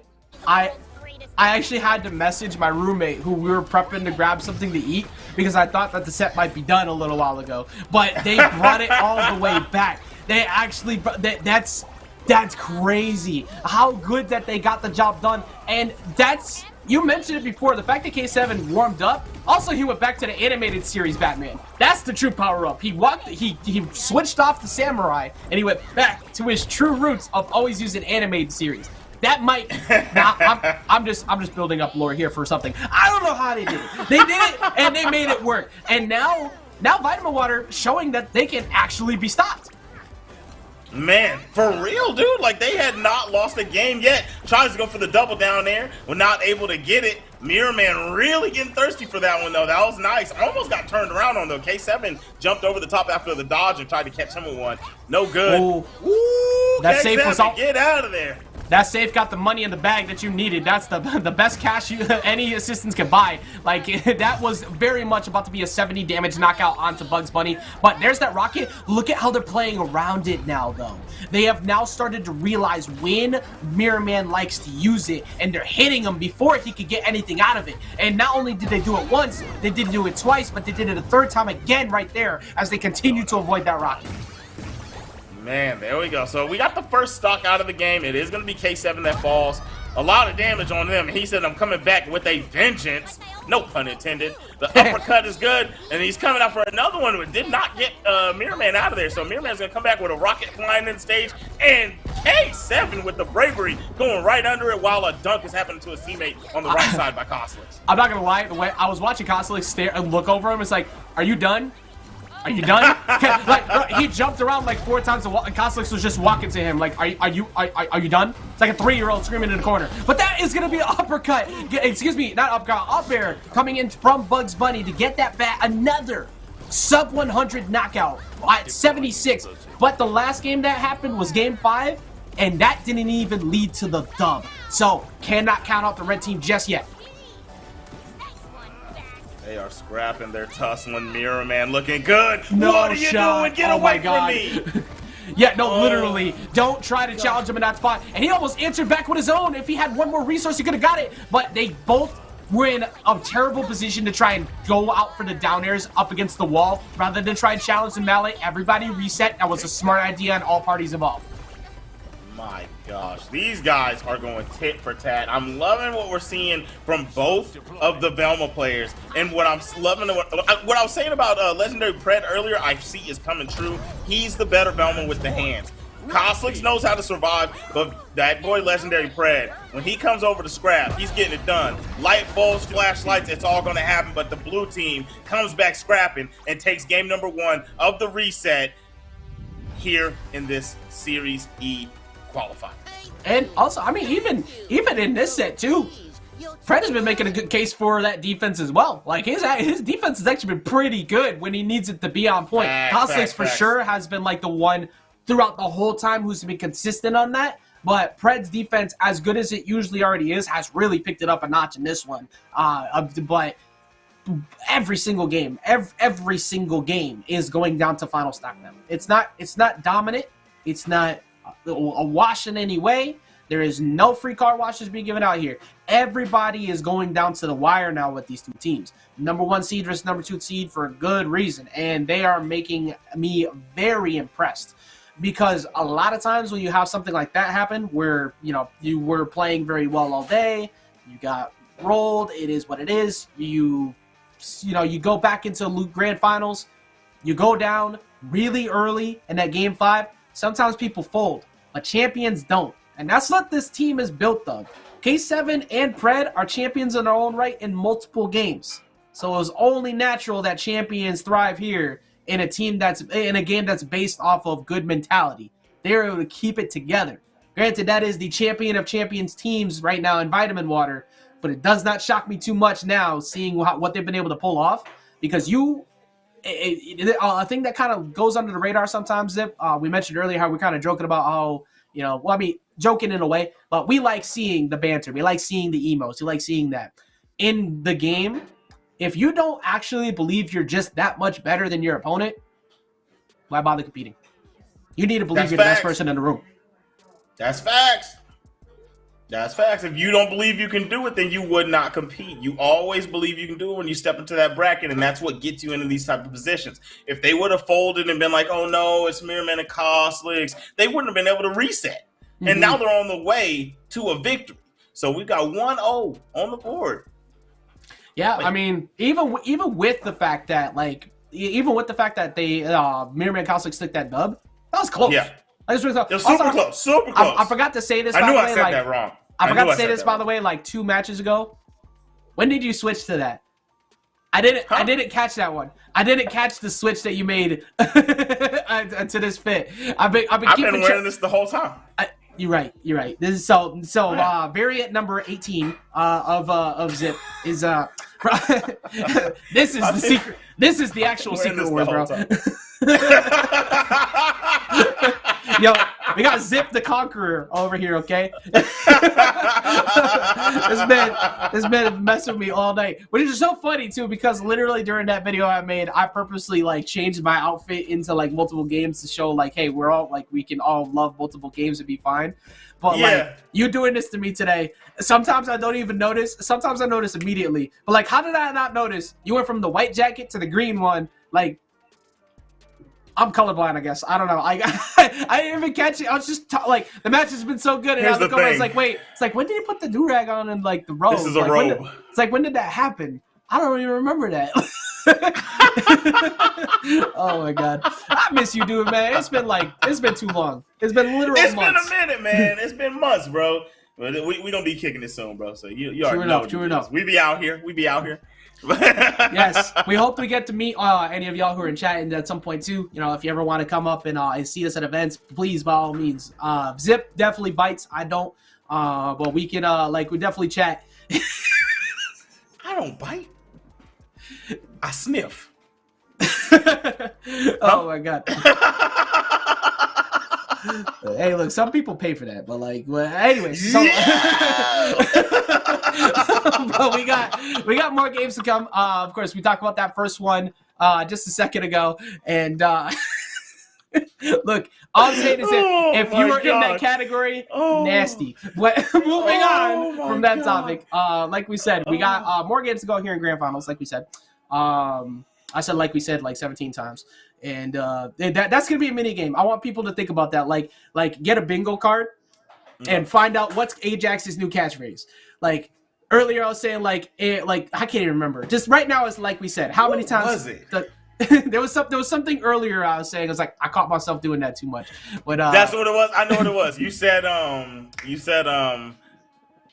said this before, but oh yeah. That's what it was. That's what it was. That's what it was. Even though I didn't feel like you were saying it a lot, you were doing that thing that us casters do. You're getting in your own head. We live up here. It. Oh, it was.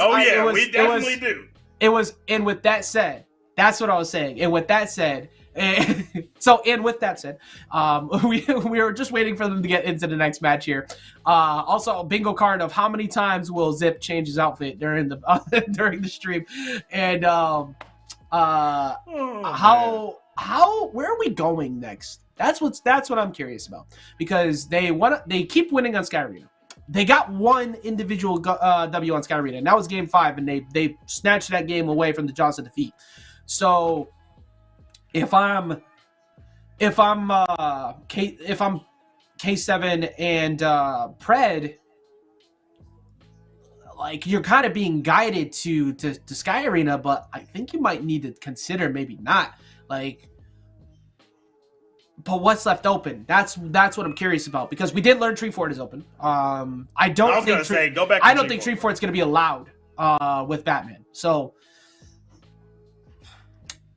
I would probably be banning Batcave and Tree Fort if I'm Mirrorman and Cosolix. That would probably be my two bans. Tree Fort. Okay. So you either run the risk of having a similar situation to where you could get a potential early lead but then lose it due to low blast zones on Cromulons, or you go to trophies, which doesn't necessarily unbenefit Mirrorman and Cosolix, but it gives you maybe some earlier kill potential. I feel like they're just barely missing some knockouts off the top from K7. Like we saw quite a few of them, but that does open up the danger of Rocket. I think that's why they keep going back to Sky Arena. I think they want more survivability against Rocket as much as they can, but it's been helping Mirrorman. He's living really long on Sky Arena. So I think you need to consider maybe the time is not Sky Arena again. I think we're still going to go back. Something in my gut tells me we're going back.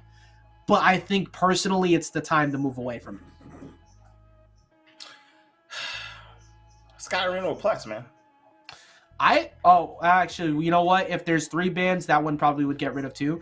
But if there's not, I don't think it's 3. I would go there. I don't think it's 3. Yeah, that's what I think. I forgot about that. I forgot about that as an option. Yeah, no, that might actually be the play.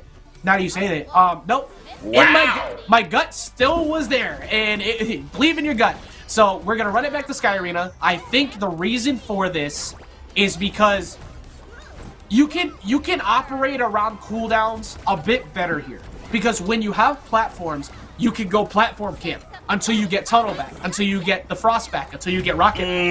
But once you don't have that here on this stage, that's the time for you to go in. And I think that's why they're doing it. I think they're trying to play around them better here with that operating move. But that's a double nair, that's a triple nair, and he doesn't get the third piece he needed though to try and finish that first stock. Dog, they're having a tussle here in the beginning. Both teams very even, and I can't see. I feel like at this time, both teams, this set has been gone so long that their game plans are both depleted. I think Mirrorman and Cosolix are trying to get back to the roots of what they want to do, but it's becoming more of a throw something, get in, and we'll find a hit if we find one, and then continue off of it. But these guys, oh, they singling him out. He came out to the side with the side there, K7 with that the was KO. So and that good. that man's game plan will never be lost. He will always know that if I touch you once, I'm going to touch you again until I can't touch you no more. Yeah, he went deep with it too. He was out there well backed up at a batarang, so there was a lot of options covered by him there. It was just guess correctly. That's 2 rockets, so you let that rock. Don't try to challenge it. Don't try to go hit Cosolix, because Mirrorman was waiting for you to make that mistake to go get up there. But not enough damage or not enough knockback available on that megaphone, so both the red teams still holding on. Might be on borrowed time, but they're still holding on. Yeah, they're definitely on borrowed time. We got Batman at 140. Yeah, look at him. I'll let you later, my guy. There was no way he wasn't going to be gone within the next 5 to 10 seconds. And he still comes right back in there. He said, thanks for resetting my gauge. And he's scrapping once again. The red team takes the lead, and it's 2-1 on the board. Yeah, Cosolix, but wow, Cosolix! I was about to make the joke about Cosolix going over to Pred and then getting anti-aired for it with the I'm sorry, I wasn't familiar with your game, but he very much was, as he caught Pred off the side, gets the knockout. Bad position for Pred, though. He's got to get back up. He does. But will he make it past the second dare? No, he won't, even with the attack decay. He got put into the worst position you can ask for, and that completely changes the entire tone of this game.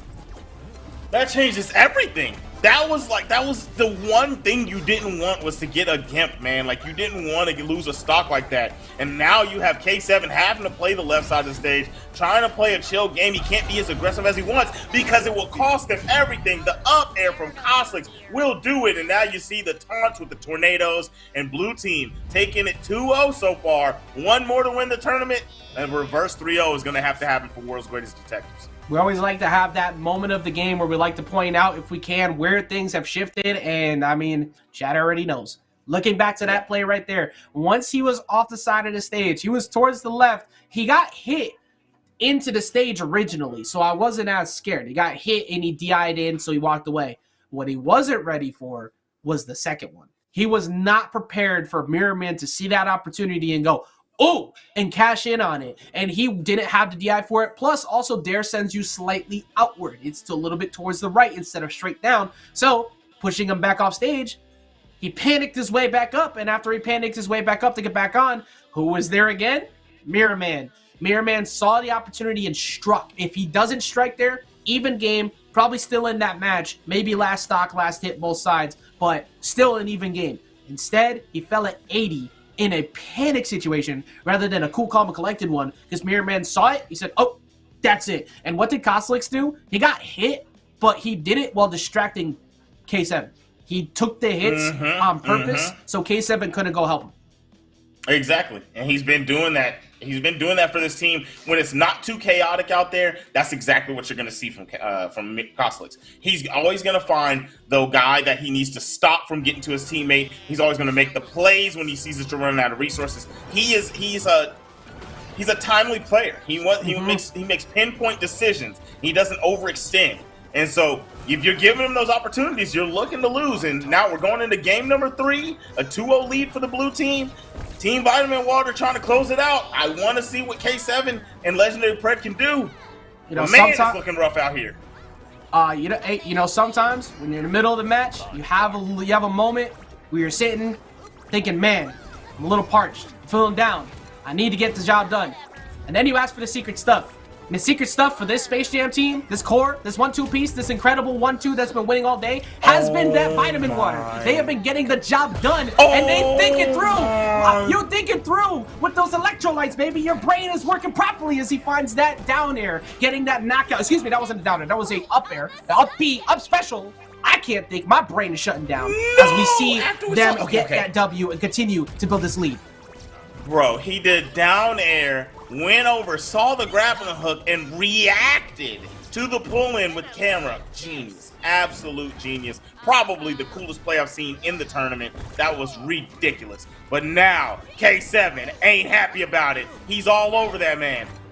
Yeah, he's chasing hard right now, and that's exactly what you need to do. You got to answer back. You cannot just let them get away with this. You need to answer back confidently as he's trying to do exactly that. However, that's the time where it's their turn. We mentioned it earlier. Sometimes people's turn is not yours. You need to back off. But what did Mirrorman do? He died, actually. They both died. Never mind.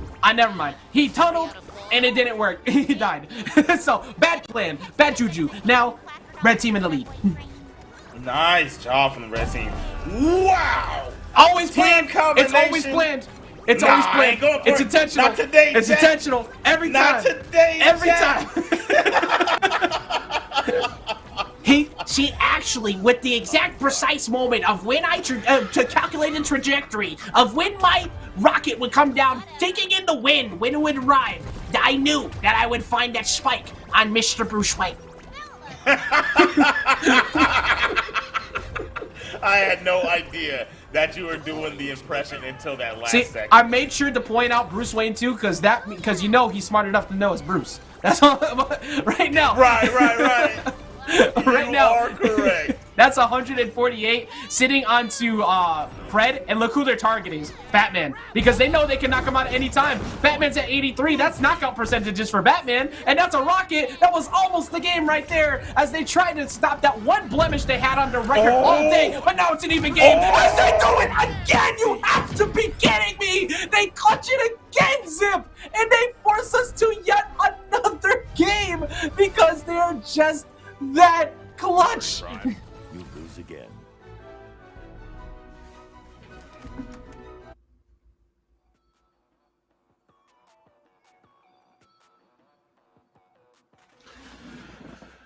I got lightheaded. I actually had to put my head down. I can't believe they did that again.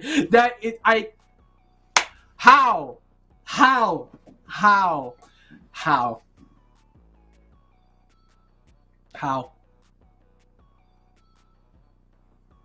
So see what happened was. What happened was you got so excited you muted your own mic. That was ridiculous. Oh my god. No, Well, I couldn't believe my eyes. That was crazy. That don't make no sense. it really Bro, next game, like, come on, like, give us more. I'm saying, give us more. Like, all the analysis in the world, I pride on doing. I love it. It's fun. I love breaking down what mistakes and stuff happen. I love talking shop with you. I have none, other than the fact that these two are so confident in their ability to stay in the game, even when things are looking as bleak and as hopeless as those moments can feel. They still see that 70 onto them and go, we could do that. We could do it. It doesn't matter if we're at knockout percentages ourselves. We can get rid of that. And they did it. Not once, but twice. And the last time they did it, they forced a reset. This time, they stopped themselves from going down 3-0. They're still in it. That's crazy. I mean, K7 turned up, bro. I mean, but you can't sleep on Legendary Pred. He was doing his thing, bro. But golly, K7, are you kidding me, dog? Are you joking? My man came through and talked to them boys, got them out of there.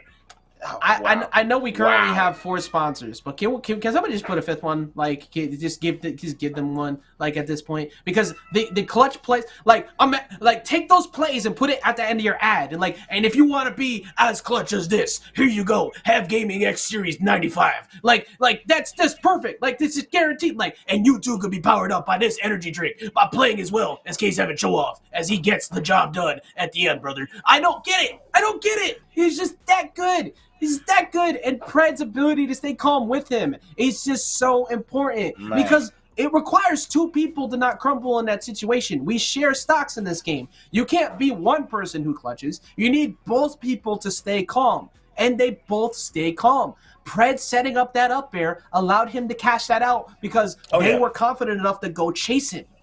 If you're freaking out because you're behind and you're trying to make sure just that K7 doesn't get knocked out instead because he's 100 plus and you're on last stock, then the plan crumbles. That's it. There's no. That's the same thing. Like look. The best people, the best thought out plans win championships, and then there's sometimes you don't give the ball to Marshawn Lynch to run on the 1 yard line. They don't do that. They don't do that. I love throwing shots at the Seahawks. That's why I did that. But we also have insanity of how clutch they are. They are on the final point line of the game and then make it back. However, he ain't making that one back as once again a double bonk on the head gets the job done. Bro, one was a bonk on the head, the other was a bonk on the leg. He was above him and still got pulled down into oblivion. That was a message. Crazy. Oh yeah, he definitely sent a telegram to him. Is Catwoman in the back? Is that why he bonked him twice, bro? Like, that's all I can think of. Like, but now, what do you think of now? What do you think of now? That's a very bad situation to start off with, except you have to now think back to the fact that they did it again. They keep winning in these situations. I really thought that that Mirrorman was going to get K7 out there again. And I love that he's saying, you know what? You want to press us as hard as you've been doing? I'm on you, dog. Like, we can throw them things. I don't have to be methodical Mirrorman. I can be the throwing hands Mirrorman. And he is doing exactly that to start off game number 4. I mean, like, look. Mirrorman's defense has pretty much been one of the most fearful factors we've seen all day, right? But Facts. Cosolix's defense has also been an issue too. Except now we're looking at that defense actually crumble for a change. They do find a knockout off the top though. Things are starting to finally look a little bit grim for the red team. That's 119 on Batman. That down air won't be enough. I thought it might be, but Skyrita helping a little bit. Mirrorman does actually fall to that up attack. I thought he might not. So it's not impossible again. But that is a very dangerous position right now for K7, and they are now down to their last stock. Potential elimination one more time, Zip. One more time, but I mean, it's been looking grim for them actually, not just in this set, but in other sets that we've seen so far in this tournament. And they've been able to turn a lot of games around. These guys have the clutch factor, but when it comes to up air, into Rocket, when it comes to Cosolix, when it comes to Mirrorman, Team Vitamin Water is going to take this bad boy 3-1 over World's Greatest Detectives here in Pro 9. Did you see that head, bro? He was thinking big. That was a massive thought brain play that they had going on there. They had Rocket on one side. They had the other one on the left. They had the cooldown refresh, so they knew that they were going to be able to get access to the pie and stuff again soon. But instead, they caught them slipping finally. They had to work so hard to shut down K7 and Pred. And the fact that they were able to do that, there's not many teams in this game right now you could point at and go, they could have stopped what K7 and Pred were doing. There's not many teams you could point at and go, yeah, that momentum, we could have checked it, but no, it was Mirrorman and Cosolix. So even after holding two very difficult L's with that game 5, and then that last one where they almost just won it, they still kept calm. And not only did they keep calm, but they did it one more time with a pretty dominant victory that they've had against a lot of people today. So kudos to K7 and Pred for that incredible run that they had and making it as a much of a challenge as they did. But the champions one more time. It feels like this is just getting played out at this point. But it was a dominant pick, and it was a great choice by this team. Team Vitamin Water's own Mirrorman and Cosolix take yet another Series E MultiVersus title here, run by Esports Arena. My goodness. What a great show, man. Kudos to all the teams. Like, you know, you just broke it down. We can go down the list. I'm not going to do that right, but every team, you guys all played great. This is an amazing top 8. Love to see everything in there, man. I'm Zipmaster Flex, man. You know, so that name right down there, just go to all my stuff. Check me out. Check out Ajax. Go to his Wait. Check out Ajax. I had to do that too. I definitely screwed up all day too. I got you. Go to his Twitter and check out his latest tweet. It was hashtag change the narrative. Yes. That's a positivity tweet. He wants to make sure that people say positive things, because on Twitter and that social media space, that people don't come out there all the time with the most positive of attitudes. People like to say toxic things because toxicity sells in the Twitter space. But we don't want to take too much more of your time. Make sure you guys holler at us on Twitch and on Twitter. But we're going to go ahead and holler at Yeso. Yeso's going to give y'all the final say-so for this tournament. We'll holler at y'all next time. Zip, Master, Flex. Okay. All right, I got them both. I got Ajax. I got Zipmaster. Got y'all covered. And we got you covered for a Friday night tournament, folks. And it's certainly delivered, especially, you look at the dominant run there by Vitamin Water, but they really ran into a tough opponent there with the world's greatest detective duo. Of course, first time around in winners finals, dominant from Team Vitamin Water, right? They grabbed the 3-0 there. Looks like they might just breeze through to the win, but coming out of the loser side of the bracket, able to kind of cut their teeth a little bit down there up against Aegon by AOC, and they come in swinging, right? They come in, they're able to force the reset in the first time around, going a full 5 games, but unfortunately not able to get it all the way through as Vitamin Water settle down. Going into the reset, they're able to grab the win. So really well played from the duo there. Hats off to K7 and Legendary. They continue to be really stalwart competitors here week after week when they're around. Of course, they have their own Series E titles of their own, and a very tough opponent to go against, because just Team Vitamin Water seem to be on an absolute tear. They cannot be stopped right now. And while they don't get that perfect finish that they had at least through winners finals, they still get 3 Series E titles in a row, and right now they're the best team in Series E MultiVersus here in 2023, and they've been very impressive. So hats off to them, and a hell of a bracket here tonight. What a way to end the week, folks. Such a fun tournament tonight. Hope you enjoyed it. Hope you enjoyed Guilty Gear as well as Apex Legends earlier on this week. And remember, we'll be back again next week, starting on Wednesday all the way through Friday, 4 p.m. Pacific time, right here. Don't miss out on any of that. But that's going to do it for us this week, folks. My name is Yeso. It's always a pleasure to host for you all and get to watch some very fun esports action here every single week. For myself, the entire live broadcast crew, and everybody here at Esports Arena, thank you so much for joining us here tonight. Have a wonderful weekend. We'll see you next time.